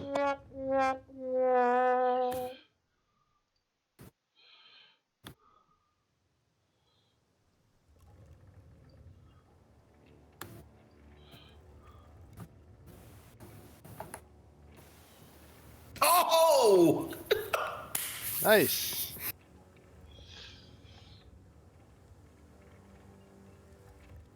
If you get a a 20 on your initiative roll, I mean like a nat 20, does that put you at the top, or is that just a 22 because of the plus bonus? That's just because of the plus bonus, right? Okay, it's not the same as a crit. Nope, nope. Now crits, technically crits are only a thing on attack rolls. Yeah. No saving throws or ability checks, have automatic success or automatic failure. It's funny, we were just talking about that a week ago. All right. All right, we're still looking for initiative for a couple of people here. A couple of people might not realize that the rock is now cooking. I thought I hit initiative. There we go. The rock is cooking? Yeah, can you smell it? Oh, did I also rolled initiative? I'm not sure if it showed up on the tracker. Yeah, it didn't. Okay, let me add you. I think I got a 6, I believe. All right, and let me not forget to do Casimir and Sir Eric this time.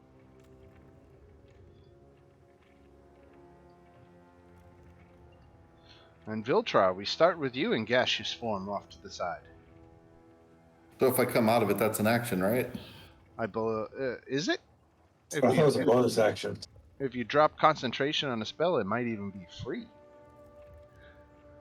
If that's all So it cast is. something else and I go solid? Yeah. If it works, I'll throw a fireball at it. I mean... Yeah, let's go ahead and let you drop out of gaseous form. And then you can throw a fireball. I'll hit third level slot, so I don't use up my fourth slot yet. All right.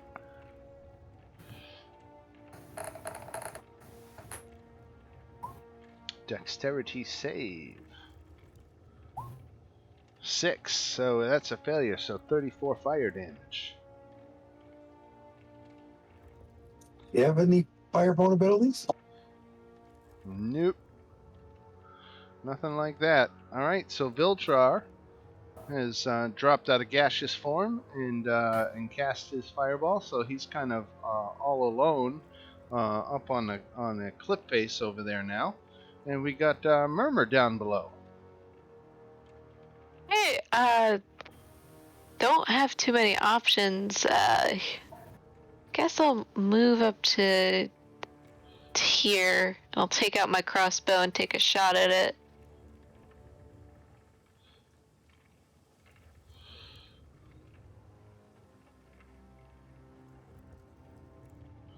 I don't think an 11 hits. An 11 does not hit. Nope. I'm just curious, what, is this up, or is it just like... It's an incline. It's like a... It is an incline, Yeah, okay. It's like a 30-degree incline, so it's steep.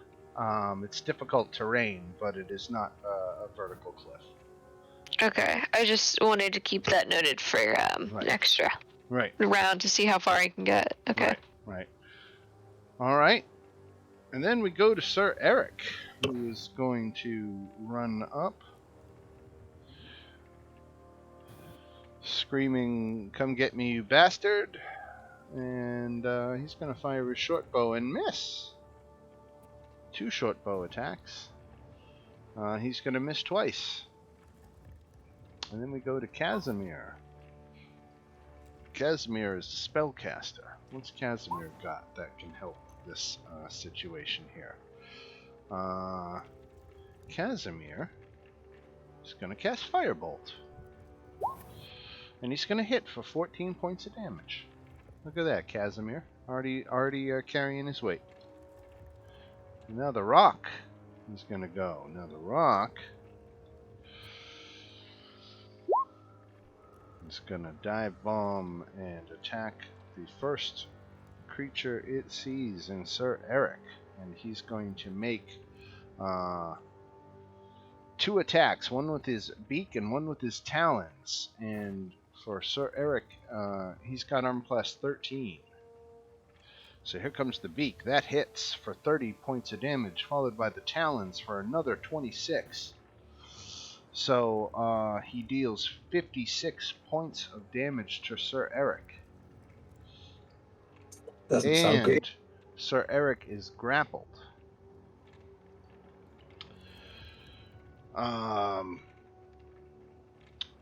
And so let's see, how much movement did he use? And he used like 20 feet of movement to get down there. So he goes 100 feet straight up in the air with his remaining movement.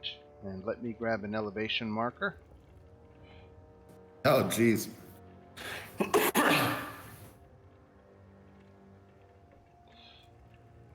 Choose sides. Let's get him all the way up at 100 feet up. Now, Dan, is his ring that red because he's that low? No, that the orange circle you're seeing around is the fact that it's his turn. You're looking Okay. for the halo that's directly touching the token. All right. Oh, are you talking about Sir Eric? No, I'm talking about the rock. Yeah, no, the rock is barely damaged. All right, so he flies up with Sir Eric 100 feet and then lets go and drops Sir Eric, who takes 10d6 falling damage.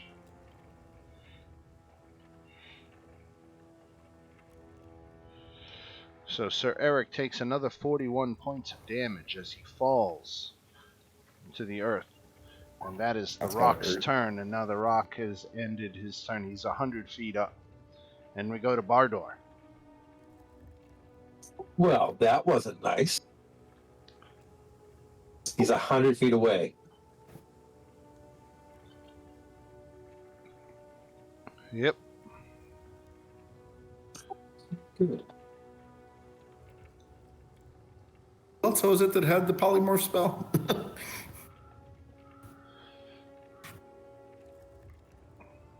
Can the wall of flame just float in the air if I put it up in the air? I suppose so. Do you have that You- kind of range with the spell, though? To put it anywhere 120 near it? 120 foot.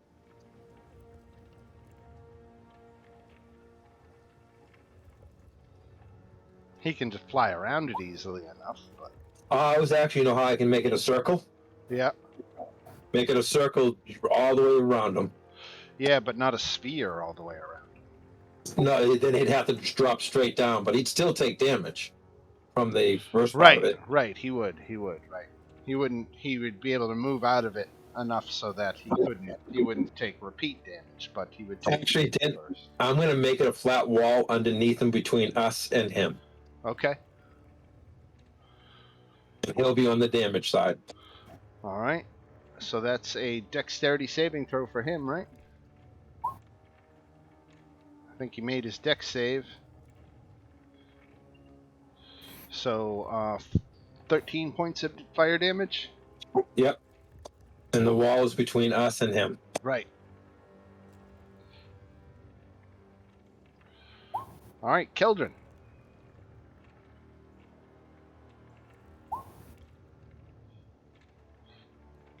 Sorry. So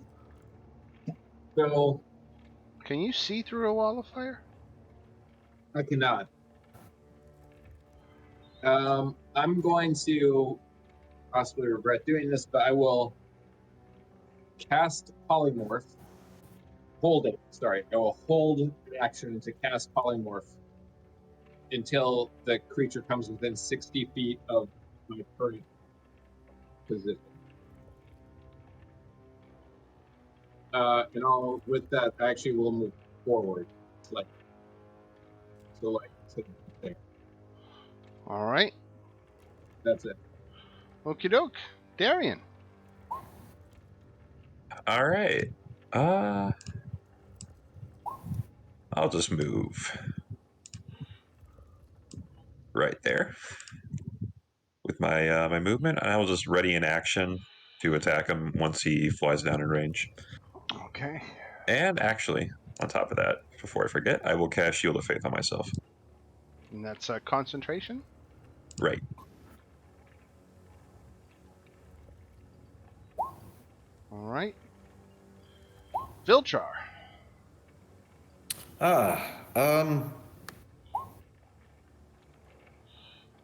Yeah, he's kind of far away, isn't he? Shoot.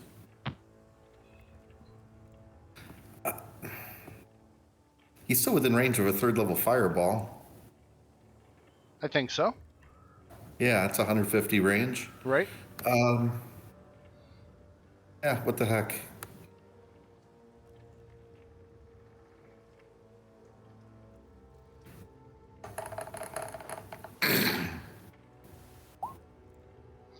Dexterity save. Made his save. 17 damage.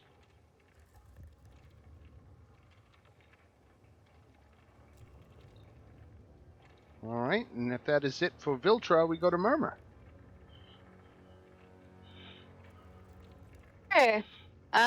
So this thing is on the ground level, I'm assuming by the 0? That's actually 100. That's 100 feet up. 100, okay. I'm useless in this fight. I'm just gonna take another crossbow shot at it. You're gonna hit. Oh, what's the range on your crossbow? It says 80 to 320. Okay, so your shot would have been at disadvantage. I will reroll. This is all I have for. Alright, so with disadvantage, the shot misses, unfortunately. Great. Alright, Sir Eric is going to take his short bow shots. His shots are going to be at disadvantage because of distance. And so 2 misses for Sir Eric. Casimir is going to firebolt.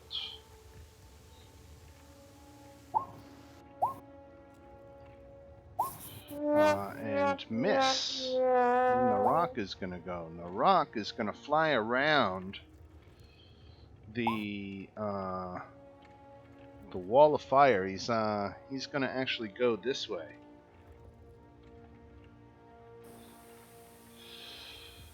And he's going after a spellcaster who keeps hitting him with fireballs. Uh-oh. Alright, Viltrar, here comes a beak attack. Before does he not come within 60 feet of me, and do I not see him? He flew away from you, right? Correct, but then he's diving at Viltrar, right? Right. Yeah, So alright. I'll give it to you. So I will cast Polymorph. He needs a DC 14 Wisdom saving throw. Wisdom saving throw, here it comes. 6. Ooh. Okay. I will. So, I guess to be fair to him, he's rocketing in a dive bomb towards the ground, right? Right. Oh, that's the one problem with the fatal spell. Can I turn him into an insect, some kind, a butterfly? Wait a minute. I'm in the middle of the Antarctic here. Is a butterfly? No. Don't do that. Please, no. That would be awesome. Are you polymorphing the rock or are you polymorphing Viltrar? The rock. That makes sense. Yeah. I threw up a shield if he was hitting me. Just. Yeah, some sort of winged. If there are no insects at this place, which is fair, some kind of bird creature that could conceivably pull out of this dive and not just smack me. So let's see. Let's look up our beasts with I assume a minimal challenge rating. Yeah, like an owl or a sparrow. No more than challenge rating 2, say. I give him wings. 8. Yeah, I mean as one hit pointy as you can get. How about a bat? Why are we giving him wings? Yeah, So he bat. doesn't crash into the ground and automatically break Polly. Oh, I Bat's get a what you're good saying. one. Okay, all right. Bat's a good one. Okay, because I have Yeah. bats. Let's do that. We're turning it into a bat. All right, bat. Now we have to catch him.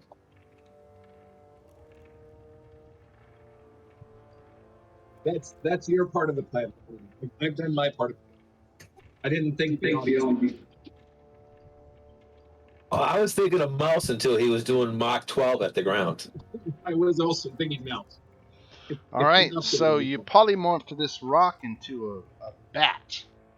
And so this bat is continuing its attack on Viltrar, I guess. I threw up a shield. I don't think you needed to, not for an 11. Okay. My attack roll was premature. It shouldn't have come before the polymorph. So yeah, that didn't count. And the bat's bite certainly doesn't hit. Then we go to Bardor. Oh shit! How do I catch this damn thing? Right? Could Mage Hand just grab it?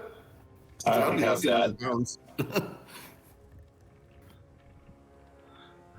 Is that the move towards him? Is that rough terrain? It is.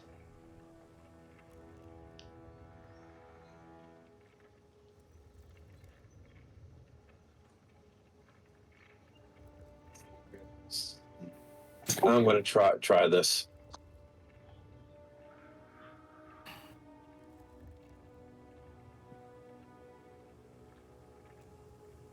That would be about all my movement. I don't want to beat this thing up though, right? Because I'll pop it out of form. If you kill it, it reverts to its natural form. Yep, that's right. What if we pull its wings off?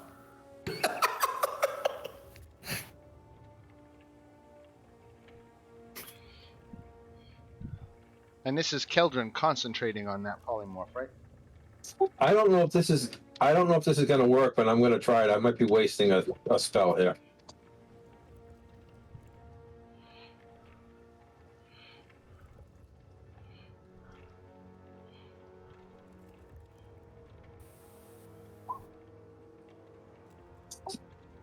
Actually, wait. Is he within 30 feet?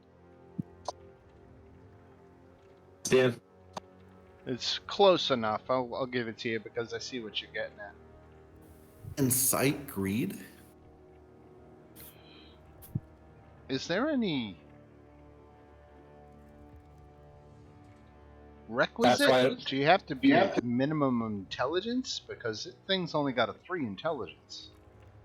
I don't think it understands The concept of greed? Right.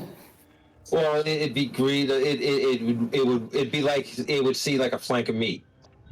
Covet. It would coveting something. Yeah, that's how I'm not even sure this will work. I'm just seeing if it will. Yeah, if there's nothing in the language that says that you need it, like Tasha's hideous laughter, for example, you need a minimum intelligence to be affected by the spell.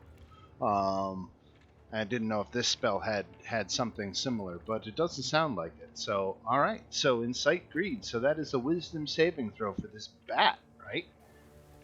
Yes.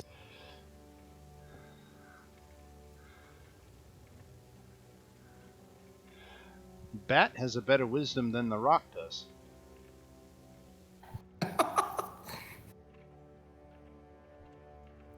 He failed.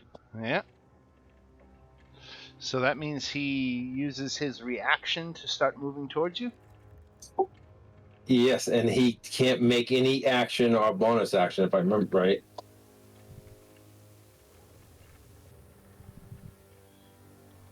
Okay, he doesn't have to use his reactions. Just when his turn, he moves closer to you. Okay. All right. Keldrin. I will just be like holding out my hand and in a very dramatic way, making the concentration on this spell look difficult and theatrical. That's my turn.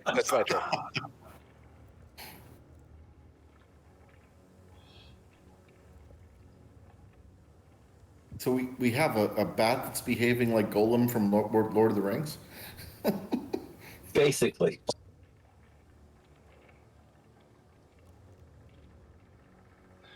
All right, Darian. Okay, I'll just move like here. And that's my turn. All right. Then we come to the top of round 3 in Viltrar. Are we still in combat? We are. We still have to deal with it once we get it close to us. Did we catch it? What? I have it charmed right now, basically. What do we have that we could, I don't know, incapacitate it with or restrain it? Well, let's get it close to us and then work out a plan. Don't we have? I mean, a burlap sack, something just to throw it in. Yeah, but how long is polymorph going to last? 1 hour. I'm working on that part of the plan. Okay. 10 pounds? What's that? Does it weigh more than 10 pounds? Could you snag it with the mage hand? I think though that would cause me to lose concentration on polymorph. That's true. Well, let's get it down to us, get it into a burlap sap, and see what happens when my charm wears off. But it's right in front of Viltrar right now, so you're just encouraging him to let it go? If we hit it and break the bat form, he turns back into himself. But you don't want Viltrar to try to capture it, is what I'm getting. If he can go for it.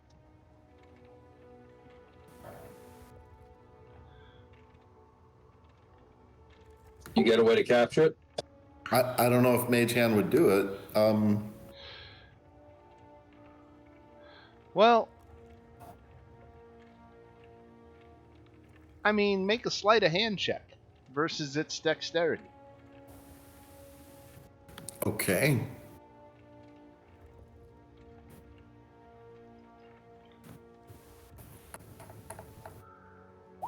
Ooh. All right, you caught it.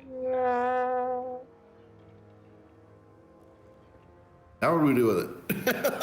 Well, let's get together and get it into. How much metal do we have around? Ooh, a cooking pot. That's a great idea. If we have like a kazan or something like that. No, how about I make a cage? That's even better. that was obviously my second plan. So the question is, if you have a polymorphed creature that's small and you put it into a container while it's small, what happens when the polymorph wears off? I'm going to rule that the container is destroyed. Couldn't have a chance of doing like a Julian special? No, so this is how far are we? I'll turn to Casimir, and I'll say, Casimir, how far are we from that temple that you wish us to visit? It's not too far, too much further up the mountain, just a few more hours further march. I could fly up there as a bird, transform into something with flight. Hey, how about we pull out that 50-foot rope, stake the rope to the ground somehow, tie it to his leg, and then attack him, and he'll be hopefully hold him to the ground as we kill him. So my thought was to somehow effectively bomb that. Never mind. Bad things are happening. But what if we just polymorph a couple of people into giant eagles and fly them back? No. We have another thing coming in on us. Another thing coming in on us? Yep, look at the screen. Gotta move my screens around. Oh, wait a second.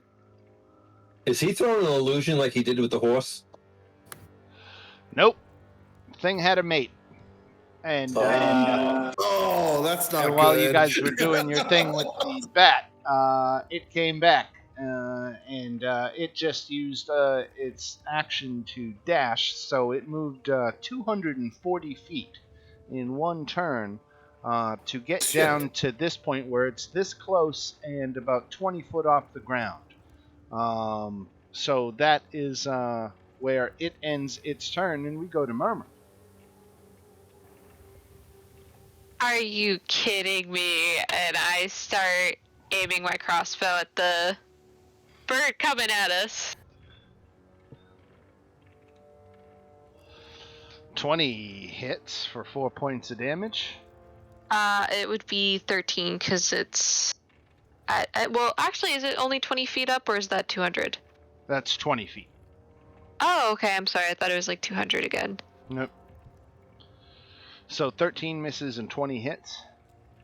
I don't have the reload. I rolled it twice because I thought it was at disadvantage. Oh, I see. Okay, I got you. All right.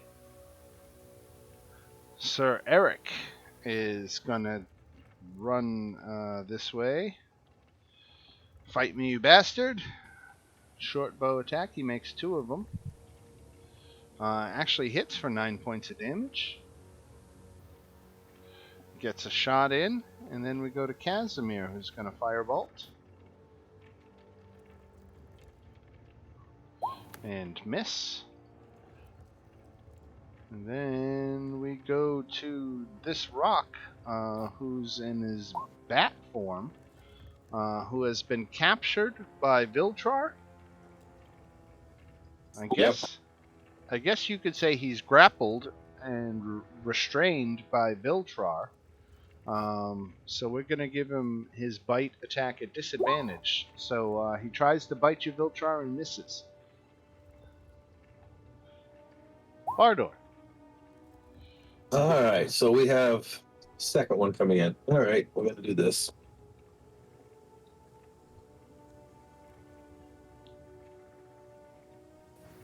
Got the incoming one.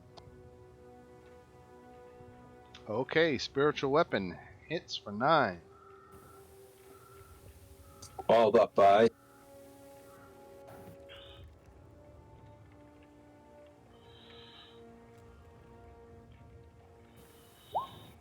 Told the Dead wisdom save. Failed his wisdom save for 9 necrotic damage.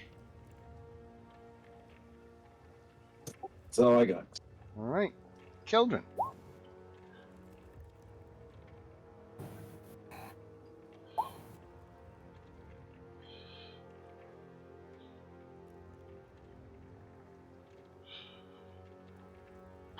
What you got, dog?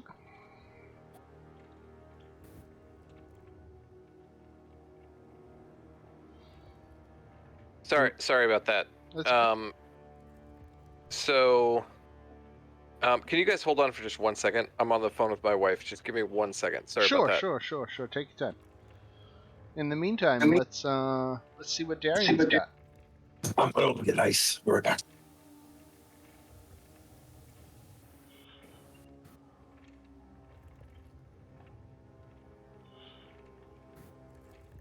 What you got, Darian? Oh, it's my turn now. Yeah, while we're waiting for Keldrin, we might as well get a jump on your turn. It's not going to be much. I'm just going to step up a little bit closer, and I'll step up right here. I'll just hold my action for if that thing flies down within range of me. All right. Okay, I'm back. Sorry about that. That's okay. What you got? I don't know that I have. I will shout up at Viltrar. You get that one, pointing at that creature, and then I guess I'll cast. Toll the Dead probably. 5. So I failed my save. 22 necrotic damage. Holy shnikes. And I'll go ahead and use a bonus action to go into the Blade Song dance. All right. What's he mean by get that one? I mean, polymorph it. Okay. But you don't have to do that. That's just what Keldrin's telling you. All right, Viltrar, you got a bat. I do. Can I still cast while I'm holding this thing? Nothing with a somatic component. That makes it interesting. Okay, let me check my spells here real quick. Shoot. Somatic.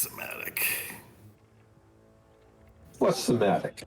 Somatic is you gesturing your hands. That's what I. Okay, so I can't cast Chromatic Orb. That's somatic.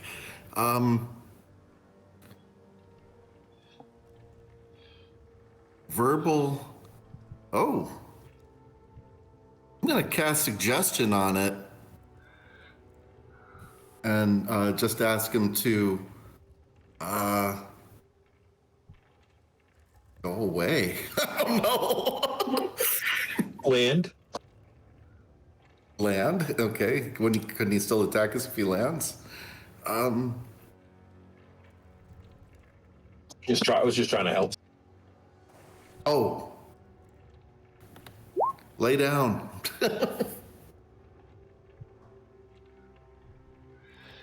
The creature has to be able to hear and understand you. Lay down! And this one does not speak common, even if it is yelled very loudly. Oh, understanding. Shoot, he doesn't understand. Right. Crap. Well, that So was a waste. I'll give you that one back if you want to. The action back? Yeah. Thank you. That's kind.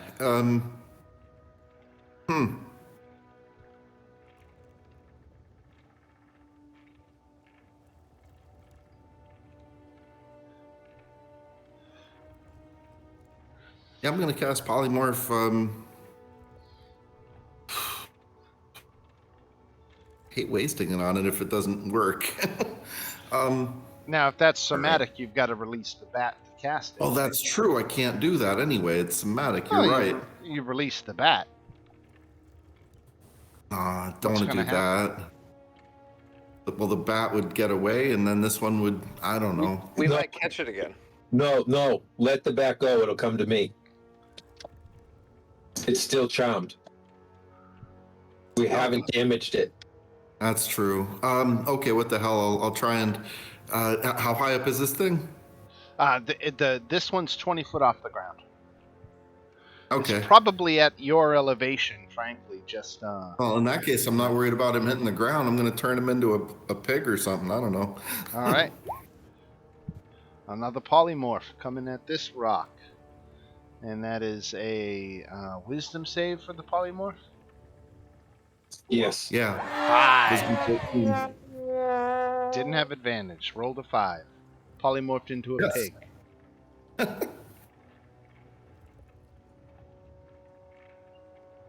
And he drops 20 feet.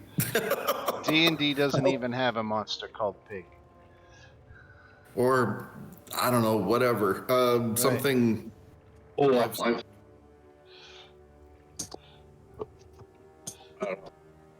What about a dog? Sure, a dog's fine.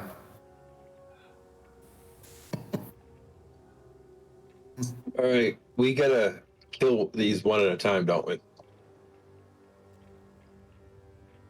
Yes. And we got to keep it on the ground somehow. Yes. What are your thoughts? Alternatively, we could. Well, no. I mean, the idea that I loved, but we're too far away, is to go to that temple and shove these creatures inside, and then shoot them with an arrow or something, so they get big and mean inside a very large structure filled with potential enemies. We'd be closer to the towers for that. Yeah, we can't get there, so it doesn't really matter. So the dog nearly died as it fell the 20 feet to the ground, but managed to hold on with 1 hit point. Wow. Did we pass on the way up here any kind of cave in the rock or some sort of smaller area? fissure. Yeah, what are you looking to do? What would be ideal is if there's a cave that goes back where we could take these back into the tiny cave and at that point release them. So that ideally, as they grew, they would break their own bones on the walls of the cave, or at the very least, they'd be stuck there. You're hoping to kill them as they return to their That's full correct. size. Right. Because I get that they would I get that they would break through a sack, but they probably wouldn't break through a mountain. Yeah, but or at least break their wings so they can't get away from us. And you have an hour to do this? Yes. Effectively? All right, I'll give it to you. You managed to kill both the rocks. I'm only going to give you half XP for killing them with such deceit and trickery, because this would effectively kill any creature instantly. So it's a good plan, but it doesn't necessarily give you the most reward for experience. But don't worry, you're still getting a pretty decent experience reward here. 1,200 each. 1,200? Yeah. Awesome. And that's technically half XP for two of them. So. Is it too late to check the nest? Yeah, you can certainly get up there and check the nest now. I want to do that. So, how did Sir Eric feel about our valiant destruction of the eagles? Sir Eric, his soul has been put to rest, and his spirit departs his revenant body. Sorry, and it was 1,200 experience? Right. Okay. Hey, that way of killing him was right up my alley. Sure beats having two of these things was well on us, man.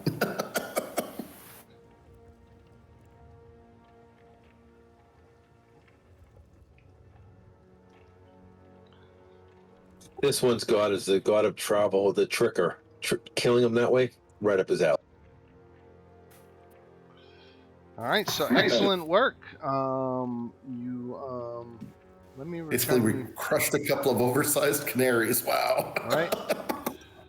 With deceit and magical shenanigans. That one's sticking with you a little bit, isn't it, Dan? Hey, you know, what else am I supposed to, But this puts you off the map over here. This amount of ways, and Sir Eric is no longer with you. It takes you a good while to make it back to the Solenka Pass, but when you do, let me see. Let's do a time check here. Let's figure out how much time. It's probably getting later in the day. Let's say that whole excursion took 4 hours, so it's like 2 in the afternoon now. 2-3 in the afternoon, as you resume your trip up the Solenka Pass, and do we have a rough idea how much time this will take? How much time inside the temple? No, to get to the temple. Yeah, it's not all that far. Anything in the nest? Oh yeah, let's. All right, so, okay. I thought it was a lot farther than that. Right. So the nest had 3 eggs in it. Those have got to be worth something. Those would be some nice mounts.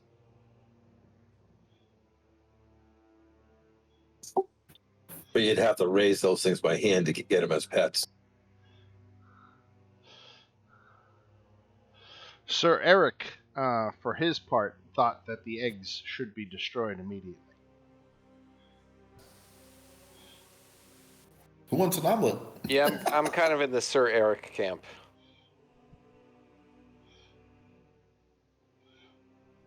Anybody else gonna vote? Yeah, I'm for destroying them. All right.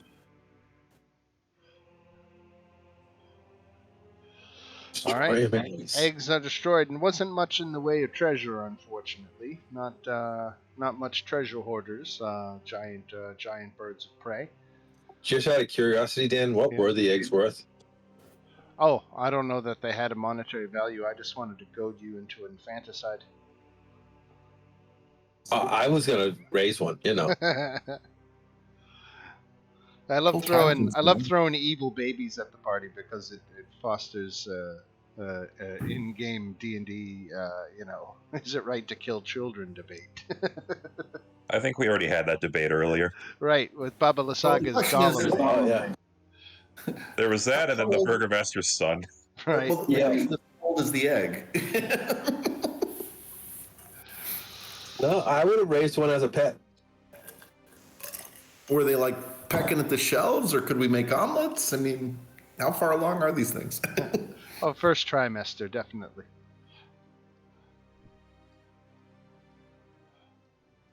Do eggs have trimesters? I don't know. What's the gestation period of fictional birds?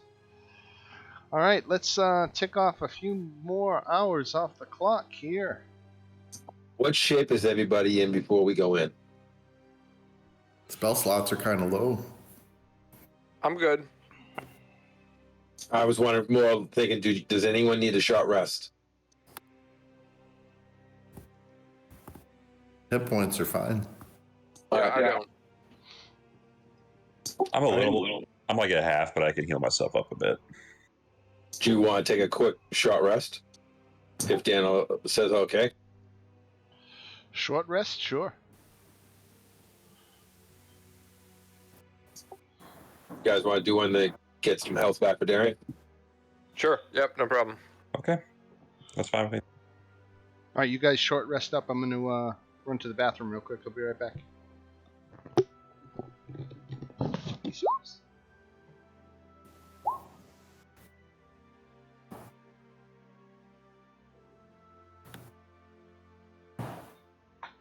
Now this is the temple. Is that where we're going? Yeah, this place is we'll probably be taking a rest somewhere in there, I bet. As long as we don't run anything big. I mean, 3rd and 4th level spell slots are shot.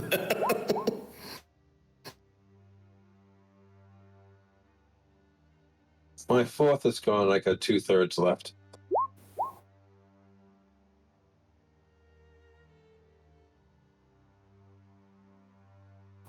Fireball's not an option for me. Got a couple of chromatic orbs at 1st level and 3 2nd level if we need them, but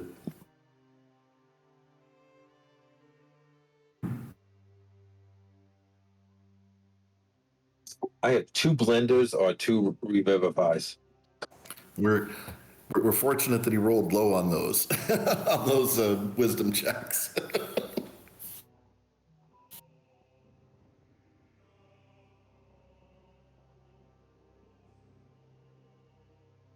The Helm of Brilliance still has a lot of fireballs and walls of fire left, so it's the last Good. resort. Yeah, we really should try to save those, is for sure. I want to be the first player in the history of Strahd to actually go through the entire ridiculous amount of rupees and fire opals in that magical item. When I got it, I looked at the numbers and I was like, that's practically an endless supply. And now I found out that no, it is not endless. I'm actually working my way towards the end. Yeah, we've had some pretty brutal fights. Yes, we have. I didn't start all of them. He showed up with 24 wolves. All That's right. crazy. All right, everybody all short rested up? Yes. All right. Now, the road begins to fade away under a covering of snow, but it takes you far enough to see the facade of some kind of temple carved into the sheer mountainside ahead. The front of the structure is 50 feet high and has 6 alcoves containing 20-foot tall statues. Each statue is carved from a single block of amber and depicts a faceless hooded figure, its hands pressed together in a gesture of prayer. Between the two innermost, you can see a plain, unmarked door, its normal size made tiny in comparison to the stone in which it stands. Thick ice covers the door, indicating its age and disuse. Despite that, the snow at the foot of the door has been swept away, indicating that someone has been there recently. Let me move you to our Amber Temple map. Big major map here. I love the Amber Temple. This is the first time I've actually ever made it here. I feel Really? like we're in You've never Tibet. been here before? Nope, never. I never made the Amber Temple. Bardor, Caldron, Casimir, Darien, Murmur. What the hell will drop Safina? Viltrar.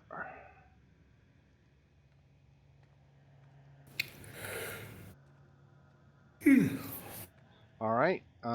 Is that everybody on the map? You can all see this? Yeah. All right. So up here in front of you is that small wooden door where the snow has been recently swept away.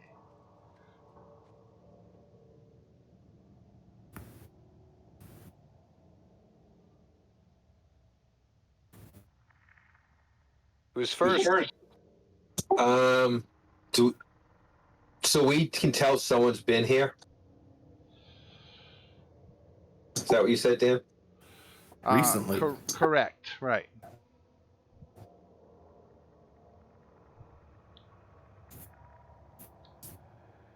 I'm gonna move up a little bit towards the door.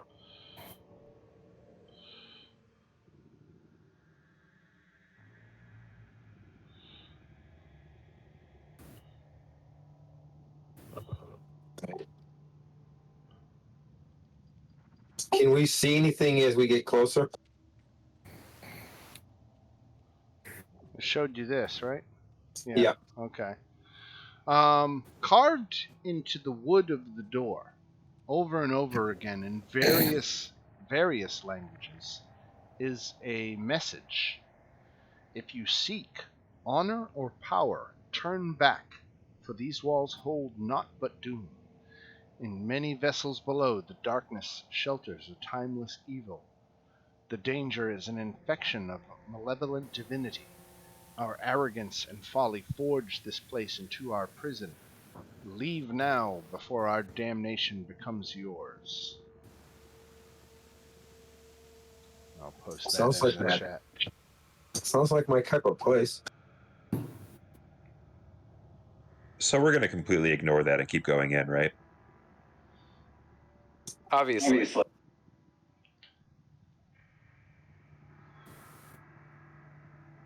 What could happen? I might, if you all don't mind, take a moment here to gather myself as you all prepare, and I'll cast magic. Detect magic? Yeah. Okay, If people are okay to wait here for 10 minutes, that is. sure. How long does that last? I think also it lasts 10 minutes. If you concentrate on it? Yeah. And so that would mean we every 20 minutes for 10 minutes of movement, we'd have to take 20 minutes. Yeah, I mean, I'm just starting it. I don't know if we need to do it throughout the whole. I don't know. I was being facetious. Oh, heh. All right. So we don't pick anything up, I'm gathering. Not within 30 feet of the door. Okay. While he's doing that, do I detect any? Actually, I'll give you one. Let me.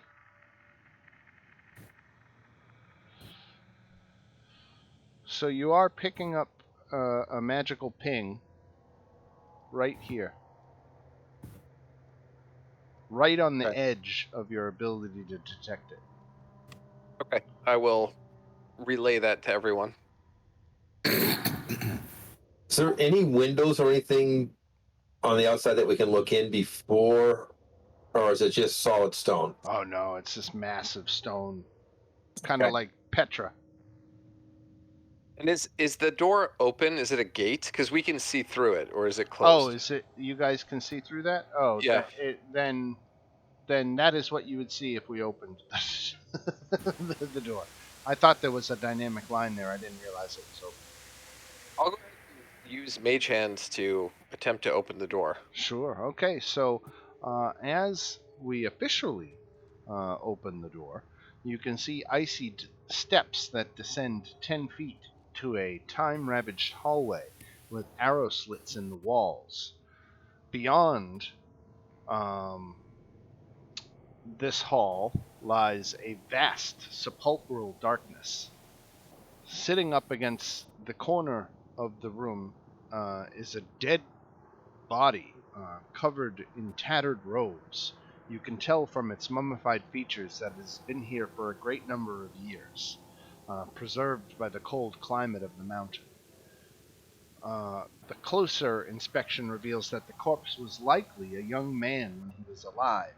In one hand he clutches an iron hammer, and in the other a dulled iron chisel.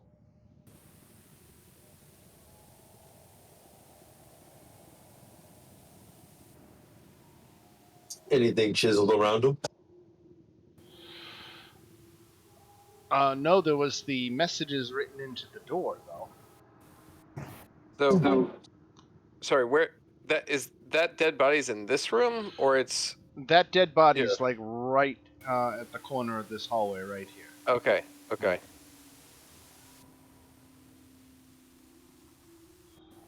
Who wants to go unless, first? yeah, unless someone else wants to go first, I'm willing to go.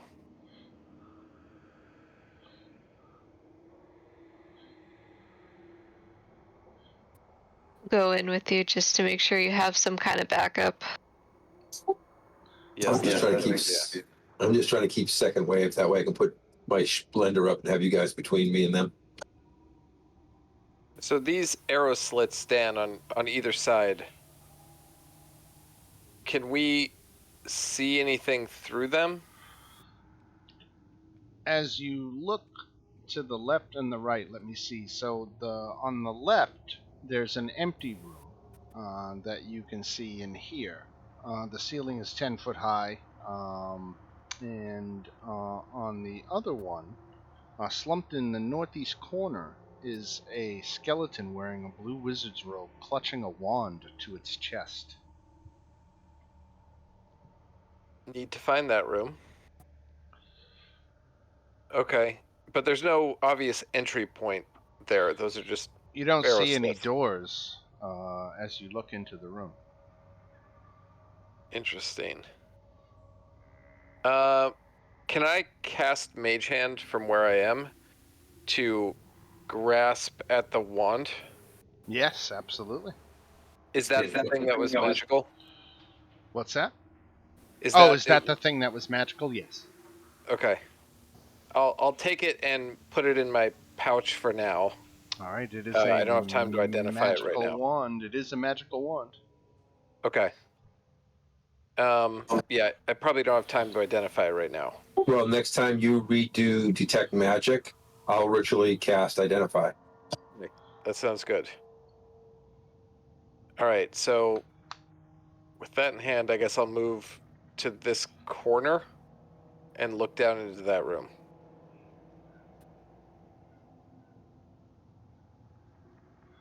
And look down into which room? Look out into this hallway. I say down because it looks like I got you. Right. Yeah. Okay. I got you. All right. So let me tell you about the overlook. Right in front of you, there's a 20-foot wide balcony of black marble with a shattered railing that overlooks a vast temple. Black marble staircases at each end of the balcony descend 30 feet to the temple floor.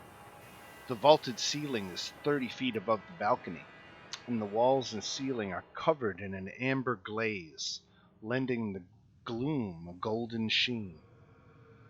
A set of amber doors stands closed at the west end of the balcony, and a similar pair stands open to the east. The south wall features a carved mural. You see elaborate carvings that depict a group of 20 humanoid figures. The figures are shown excavating a portion of the mountainside through magical means. Further along, the carvings show the construction of a massive underground statue. Beyond that, the carvings show the humanoid figures trapping evil-looking entities into large blocks of stone. As the mural progresses, the detail and care of the carvings begins to degrade. The humanoid figures begin to look like the evil entities they captured, and they begin to attack and kill one another. At the end of the mural is one final carving, hastily scrawled. In it is one living humanoid figure surrounded by evil faces bearing down upon it. In one hand, the figure holds a hammer, and in the other, a chisel.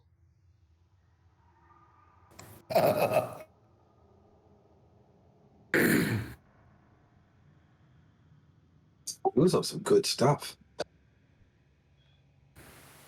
Am I understanding correctly that there's is this a drawing or an actual statue that looks like it got A drawing. petrified or something? Oh no, the body of the man, young man with the hammer and chisel, presumably is the sculptor of these last images. Ah,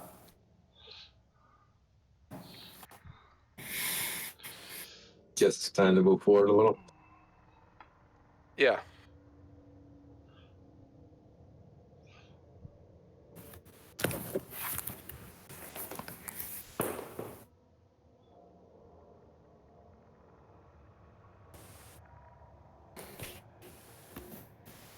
And what is this over here? What is what? This. That is an open set of doors. Okay. A similar set of doors in the other direction stand closed.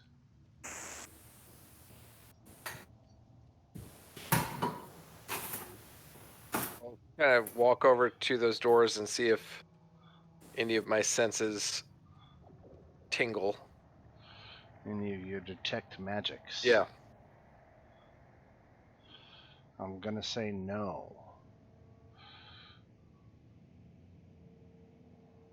I kind of gesture to Darian and nod at the door. Should we start there? I'll just nod back.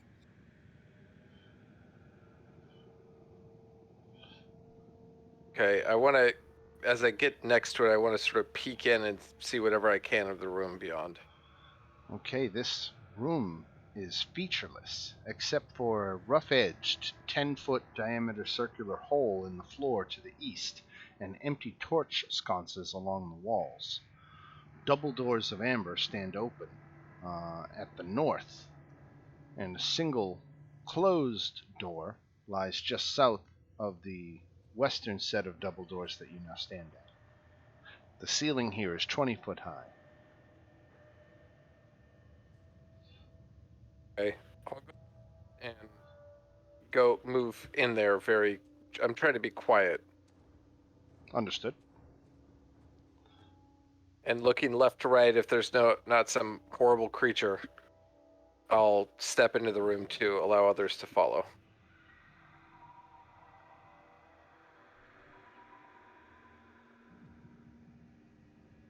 And I'll maybe go a little bit closer to the hole.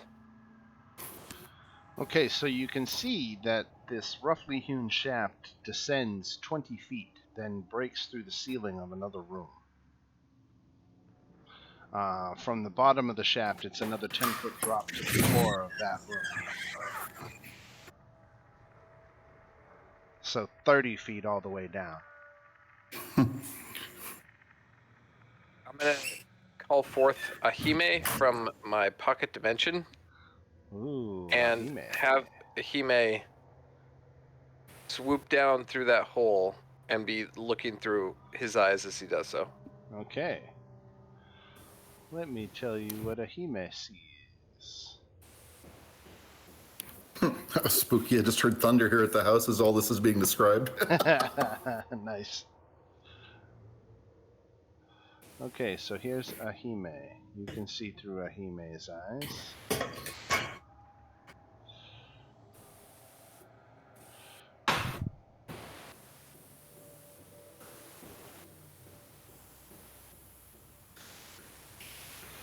Alright, let me move you over to so you can see Ahime. And that's Keldrin, right?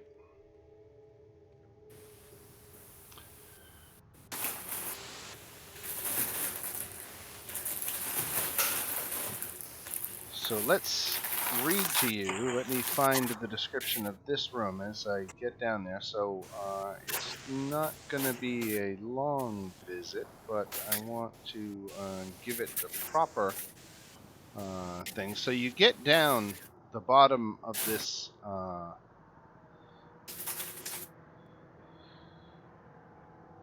this shaft, and there is an eerie green light that is visible once he gets down into the room. It's faint light, but you could see it. The room has walls of glazed amber. It's a small room.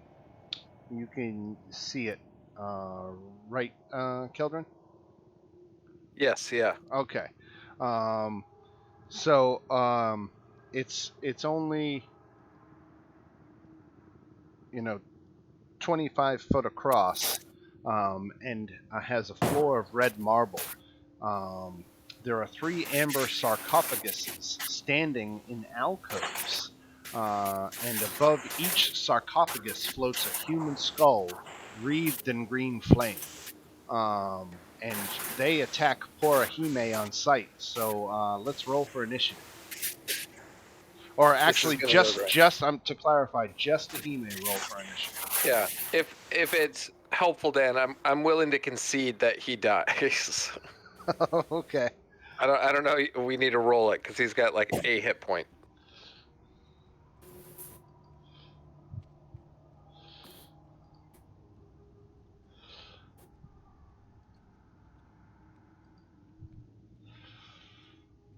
Or do you want me to still roll initiative? Yeah, he might. All he's got to do is beat a 15. Actually, yeah. If he wins, he can turn around. Right. You're right. Okay, so let me actually look up where he is now. All right, sorry about that. That's okay. I consign myself to his loss, but you're right. He could survive. Let's see here. Nope. Okay. So. Nope. So to make it official, on their first turn, they use that. 13 probably hits Ahime. Yeah, he's done. All right, so that officially does it. Okay. All right. So they shot out a ray of fire from its eye sockets, from this floating skull, and vaporized poor Ahime. But other than that, everything gets quiet again, and I'll move you back to the other map. I will sort of gasp in frustration, and I will pull out a fire opal from my helm of brilliance and shout "fire in the hole" and throw it down there to explode a fireball in the room. All right, awesome. Not necessarily because I think it's gonna do the job, but mainly just because I'm pissed off. Sure. All right, let's do it. I love it. I love it. All right, so Let's see. Do that. Here we go. Oh.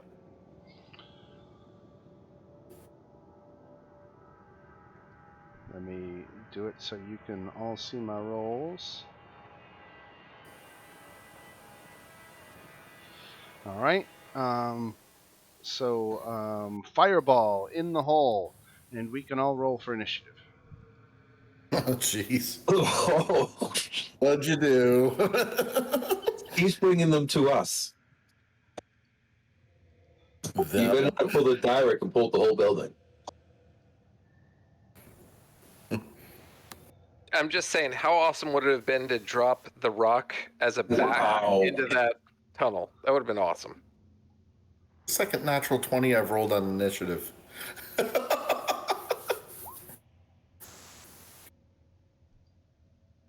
Oh, I got a roll for Casimir too, right? Can't forget Casimir's with you.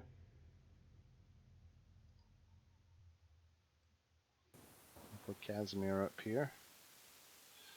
All right, I think that's everybody. Murmur. Keldrin just dropped a fireball down this shaft. But other than that, you're a little perplexed as to exactly what's going on. I'm just gonna look over and be like, "What the fuck, man? Why are we dropping a fireball? Like he dropped it down this I'm looking at shaft." Right. Yeah, seriously, what the fuck? I'll just be sputtering like, they killed my owl. But I won't be making much sense. Okay. I just put my hand on Caladrin's shoulder, and I'm like, you know what? Let's talk over here, like away from the hole. Let's not be burning spells like that. Thinking he's gone like crazy or something. Just like, come on, buddy. Let's get you away from the hole. I'm sorry about your bird. Because I genuinely have no idea why he's doing this. The hole won't hurt you anymore. All right. Yeah, you don't see anything coming up other than the report that something's in the hole. You don't know what it is. So is that it for Murmur? I guess I could say I'll have a ready to action in case something pops up. But for now, I'm looking at Caladrin like, okay, buddy, let's get you away from there. All right, Filtrar.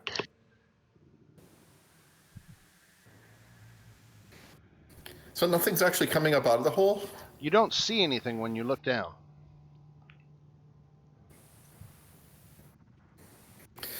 Can I delay my reaction? You sure can. I'll do that. You want to ready an action for like as soon as you see something? Yeah.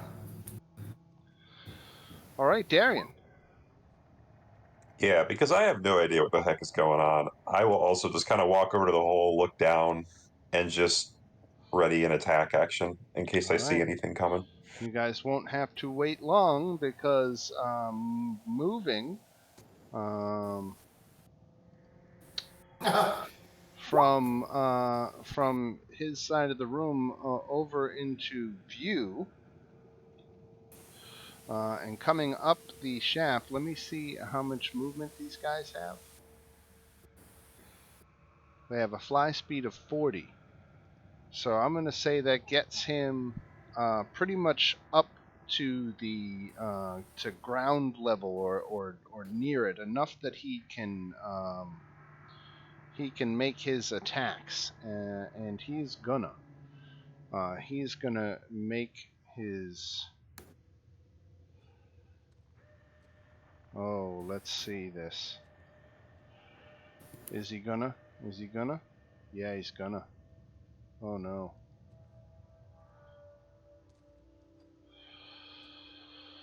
Okay.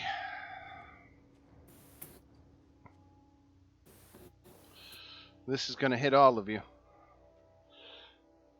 Dexterity save for everybody. Now, Dan, I'm resistant to fire, so I already take half, right? That is correct. And then all you guys have a +3 to your save. Was it a dexterity check? It is a dexterity save, right? I'm gonna use a blue card. All right. Dan. It may not matter, but now I have to draw on. 1d4 after making a saving throw. Okay. Dang it.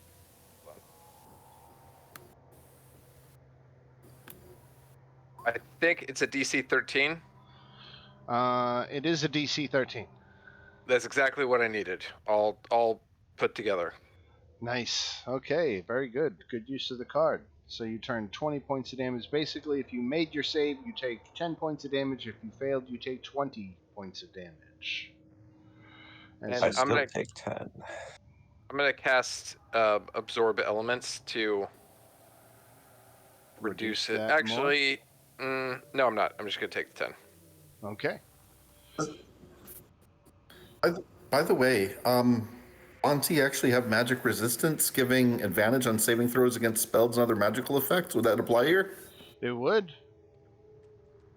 It's a Did spell. I need more than a 15? No, you needed a 13 or better.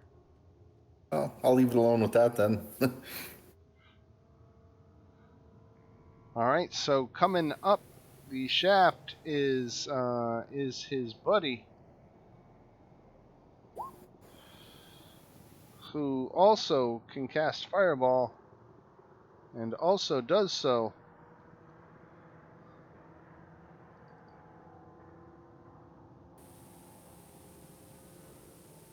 Yeah. Had to So throw a fireball. another fireball. Another fireball for everybody in the room. Make a dexterity save. I rolled 2 nat ones back to back.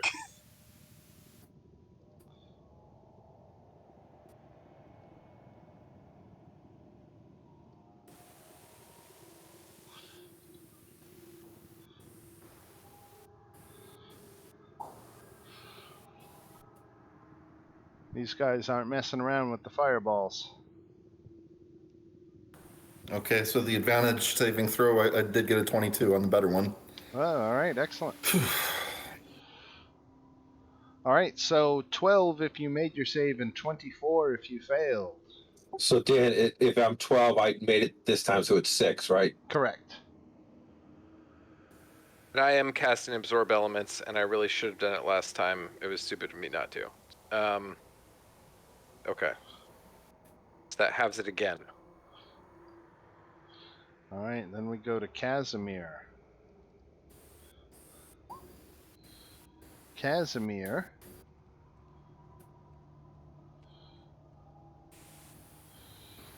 is going to... Can he cast... what is the... How big... Each creature in a 20-foot radius. Can we actually see these things, or are they just hurling fireballs out of the well at us? No, they're coming to the top of the well. You can see them. They're effectively in the room now. Let's see how far back. Okay, so she can, or Casimir, he can cast an ice storm,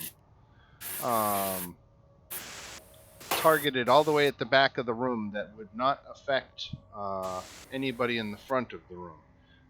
And that's what he's going to do. He's going to cast Ice Storm. He's not messing around here. So both of these guys get to make their dexterity saves. Both of them made it, so both of them take half damage, 10 cold damage each.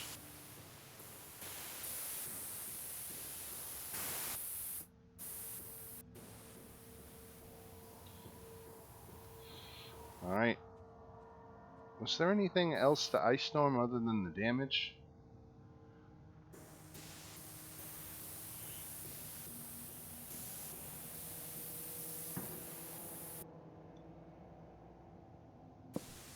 No? Alright. Then we go to Keldrin. Did they seem to have been damaged at all by the fireball? No. Their own fireball? Nope. Lovely. No, the one he threw down the hole. Neither. Okay. I'm going to move around behind them and attack. Oh, yeah.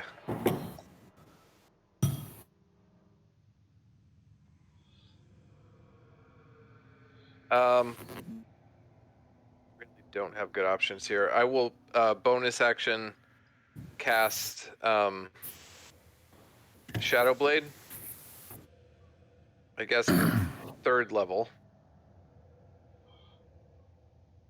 And then I will attack with it twice. Okay. The first will go ahead and be a green flame blade. Ooh. Is that a miss? It is a miss. Okay, and I'll attack second time. This is just normal one. Also a miss. Rats. Okay, well, that's all I can do. All right. Coming up out Did we ever get a long rest anywhere? No, we did not. We did not. I'm just checking. Don't know if you don't ask.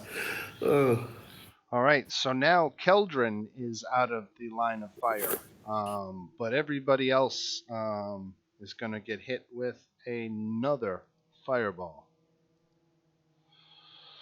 So another set of dexterity saving throws from everybody. Oh, shit.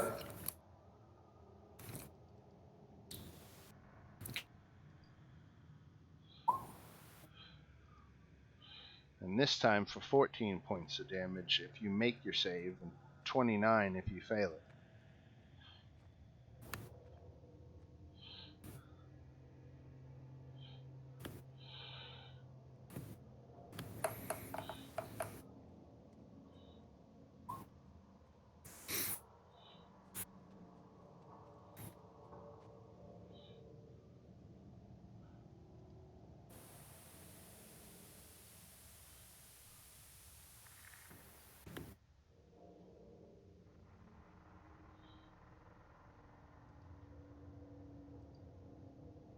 If you fell 14 or something? Or if you make it? Say that again. 14, How much was it if you made it? 14 if 14. you make it, and 29 if you fail. Bardor. All right, so everyone's down some health here, right? Mm-hmm.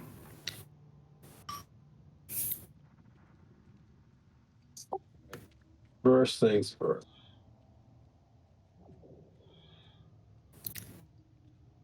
Everybody, well, there's up to 6 people.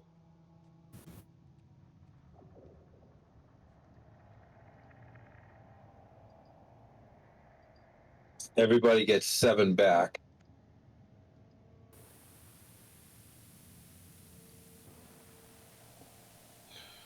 Casimir, for his part, is very low. He's at 4 hit points. Okay, well, he also gets 7. All right.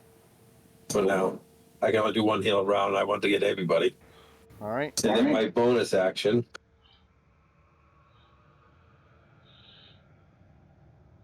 The one that has already been attacked.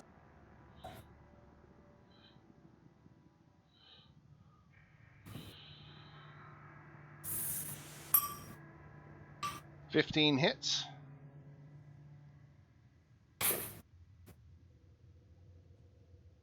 For 6 damage. All right. Anything else, Bardor? That's all I got. All right, Murmur.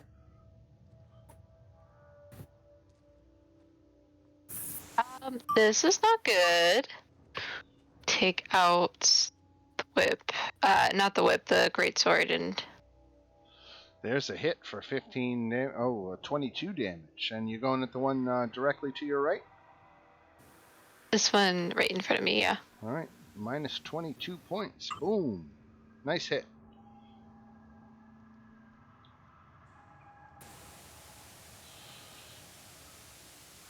And is that it for Murmur? Yep. All right, Viltrar.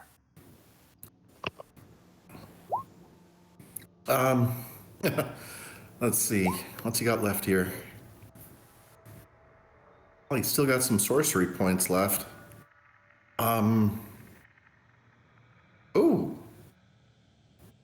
there's a thought.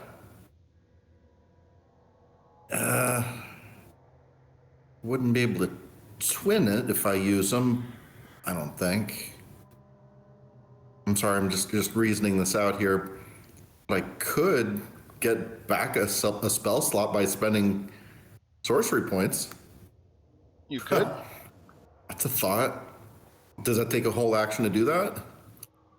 I don't remember off the top of my head whether using sorcery points costs bonus action I'm or sorry, an I'm action. checking it real quick here. My apologies. Not at all.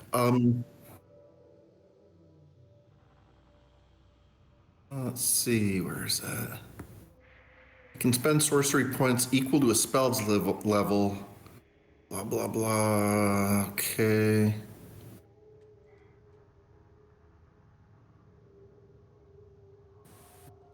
No Nothing. action required There you go. for spells. Okay, that's cool. And then I could still move after that? Sure. It's an idea. Is anybody seriously hurting?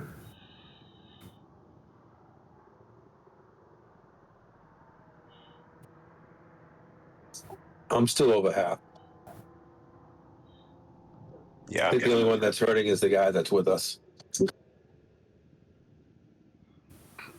Yeah, but we definitely need offense more than defense. Yeah, we do. These things are hitting too hard and fast. If you got something, just rack them if you can. I don't know that Fireball's going to affect them, is what I'm saying, though. They didn't seem to take damage from ours, right? I shouldn't have excluded Keldrin from that last attack. Damn it. Oh well. They forgot they were immune for one moment. Right.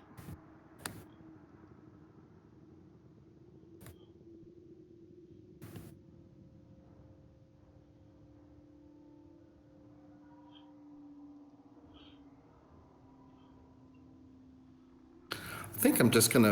I'm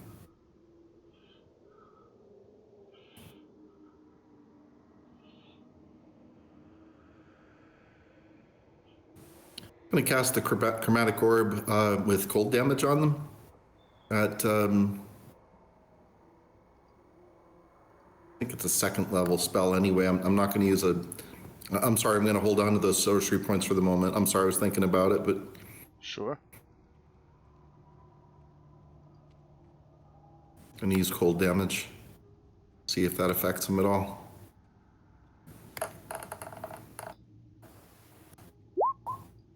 Help if it got a hit.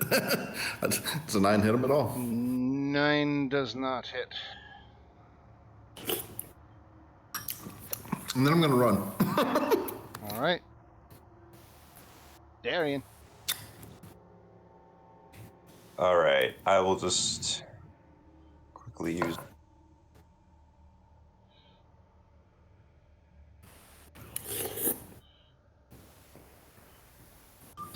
All right. All right. Had an issue there, but it's okay now. I will use my bonus action and cast Branding Smite.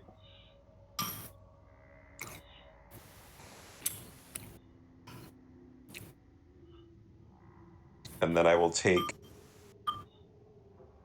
my 2 attacks on this guy right here.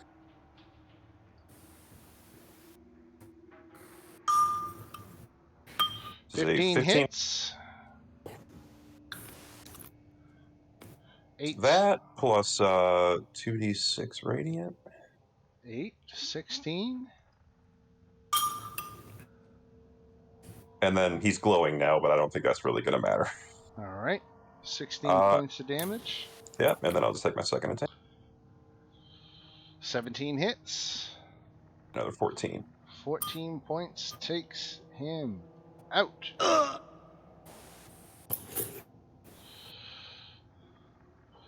Everybody except Casimir and Viltrar.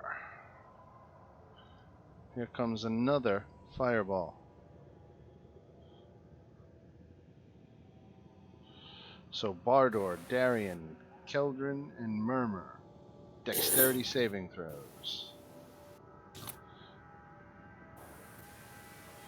And I'm going to cast Absorb Elements again to reduce it by half. Alright, take your damage. On a failed save with no mitigating reactions or resistances, you're going to take 21 fire damage.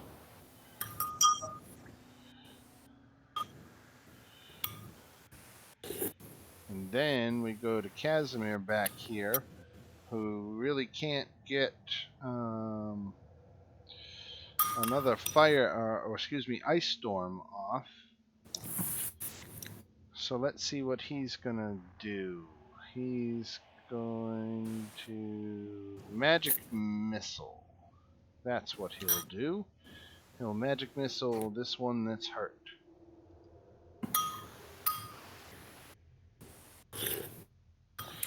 (3d4 plus 3). So 10 points of magic missile damage. Which auto hits and takes that one even closer to death. And then we go to Keldrin. Yeah, I was just making a concentration check, and that's just a Constitution saving throw, right? That's correct, right. Unfortunately, despite having pluses because of my blade song, I still failed. Oh yeah, So Darien, you gotta concentrate on your branding smite too, right? It already went away once I hit him with it. Oh, okay. Okay, well, I'm going to take a bonus action to recast the Shadow Blade. Right. I'm just at second level. And again, we'll roll something, but this is not anything. Then I'm going to go and attack again with Green Flame Blade. I'll attack the one that's to the south. All the way to the south? Well, hold on. Actually, let me see. Yeah, I'll go here and I'll attack this one. Okay, 23 hits. Some flanking. Okay, that hits. Yeah. So this is the damage psychic if they are susceptible. Let me double check that they take psychic damage. They have no resistance to psychic damage, so 12 points kills him. Okay, and then the second number jumps to the other creature. Is immune to fire damage. Okay, I suspect as much, and then I will attack him with a second attack. Or not rapier, sorry, a shadow blade.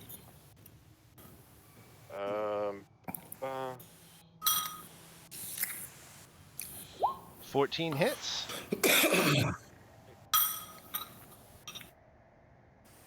15 psychic damage. Okay.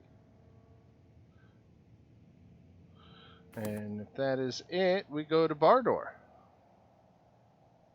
All right. Well, the first thing we use the hammer.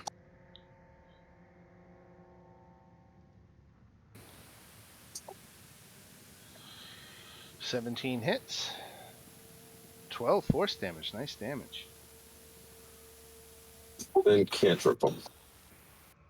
Told the Dead. Yep. Wisdom made a save.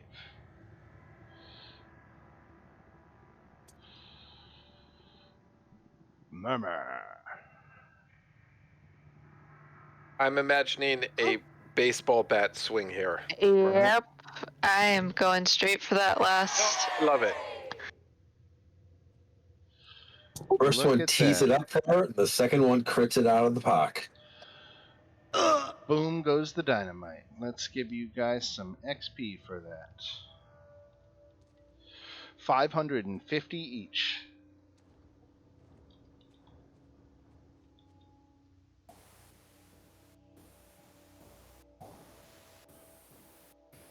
And just something I'm going to warn you about flame skulls. They come back unless you do something. Right. Radiant damage, I think. Would Keldrin know that?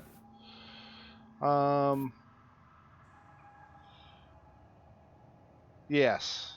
give me an Arcana check to make it official. Okay.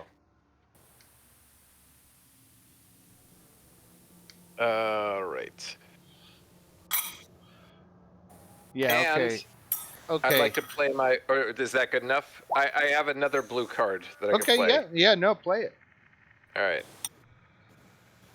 So 1d6. I was gonna say 15, but all right. Yeah, you did it. All right. So yeah, holy water, or dispel magic, or remove curse. okay, I will say that. I'll relate that to the group. That's what these are. Right. 550 XP each. What's that put everybody for an XP total? I have 31,575. 575. I'm here. Getting closer. All right. Nice. All right. Let me delete. Does anyone have holy water or the ability to produce it? I can make it. How But long I does it bought it take as a you? cleric, so it might be depending on your equipment in there. That's what I'm looking now. Because I'm pretty sure I play a cleric in a different game right now. You have holy water if you choose like the priest pack when you're doing starting equipment. Right.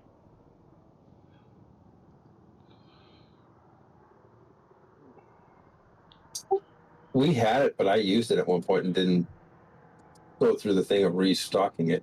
Can you make it? I can make it. It just takes a little time. Does a little time mean less than 1 hour? I will have to check. We are on the clock. Because I think if so, we probably want to do that. Well, maybe short resting here.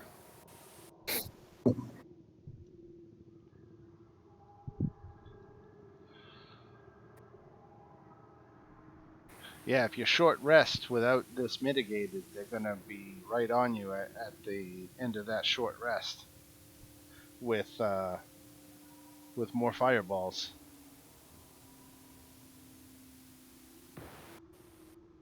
How big are these skulls? They're skull sized. I mean, the other option is we could take them someplace.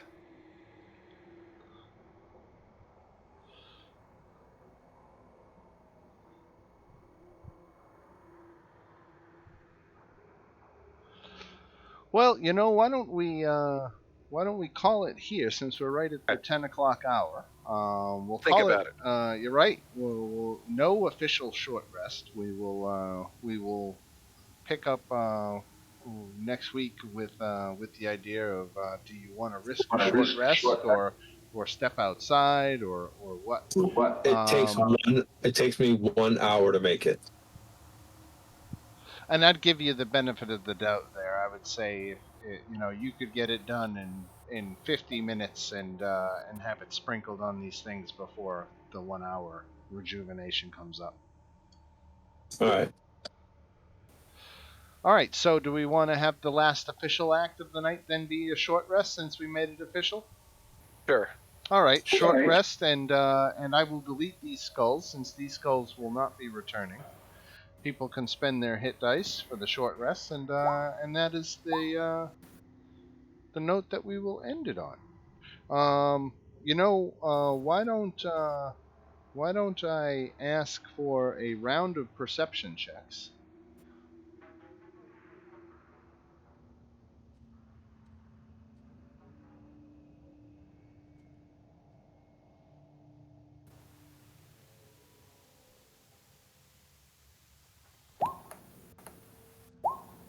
Okay, Caldron found it.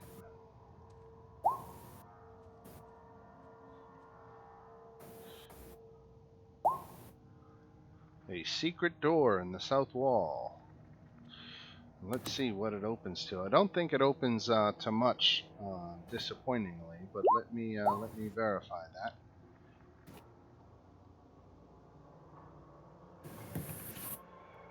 So, carved into the south wall of this dusty space are cylindrical holes fit for scrolls or maps. The scrolls have long ago crumbled to dust, though. Okay. So a little bit of a letdown of a secret room, but yeah. Yeah, but is the secret room good enough where we could take the rest in? Totally could. Yeah, let's do that. Yeah, And secure yourself in there. Dan, during this short rest, I would like to ritual cast Identify on the wand. Okay, you got it. And let me tell you what you got then. I'm glad you remembered that.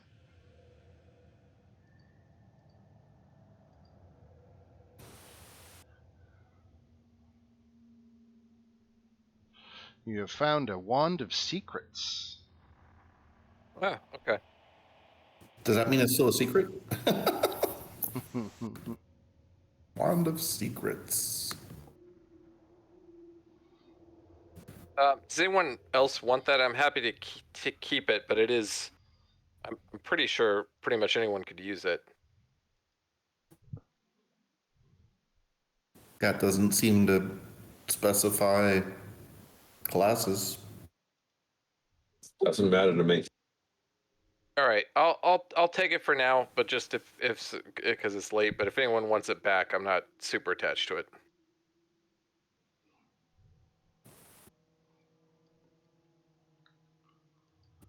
Okay. All right, gentles and ladymen, you have yourselves a good night. We'll end on that note, and we will see you all next Tuesday. All right, awesome. Thanks, Thank Dan. you. You got it. Thank you all. Have a good one, bud. Have a good one. Break in.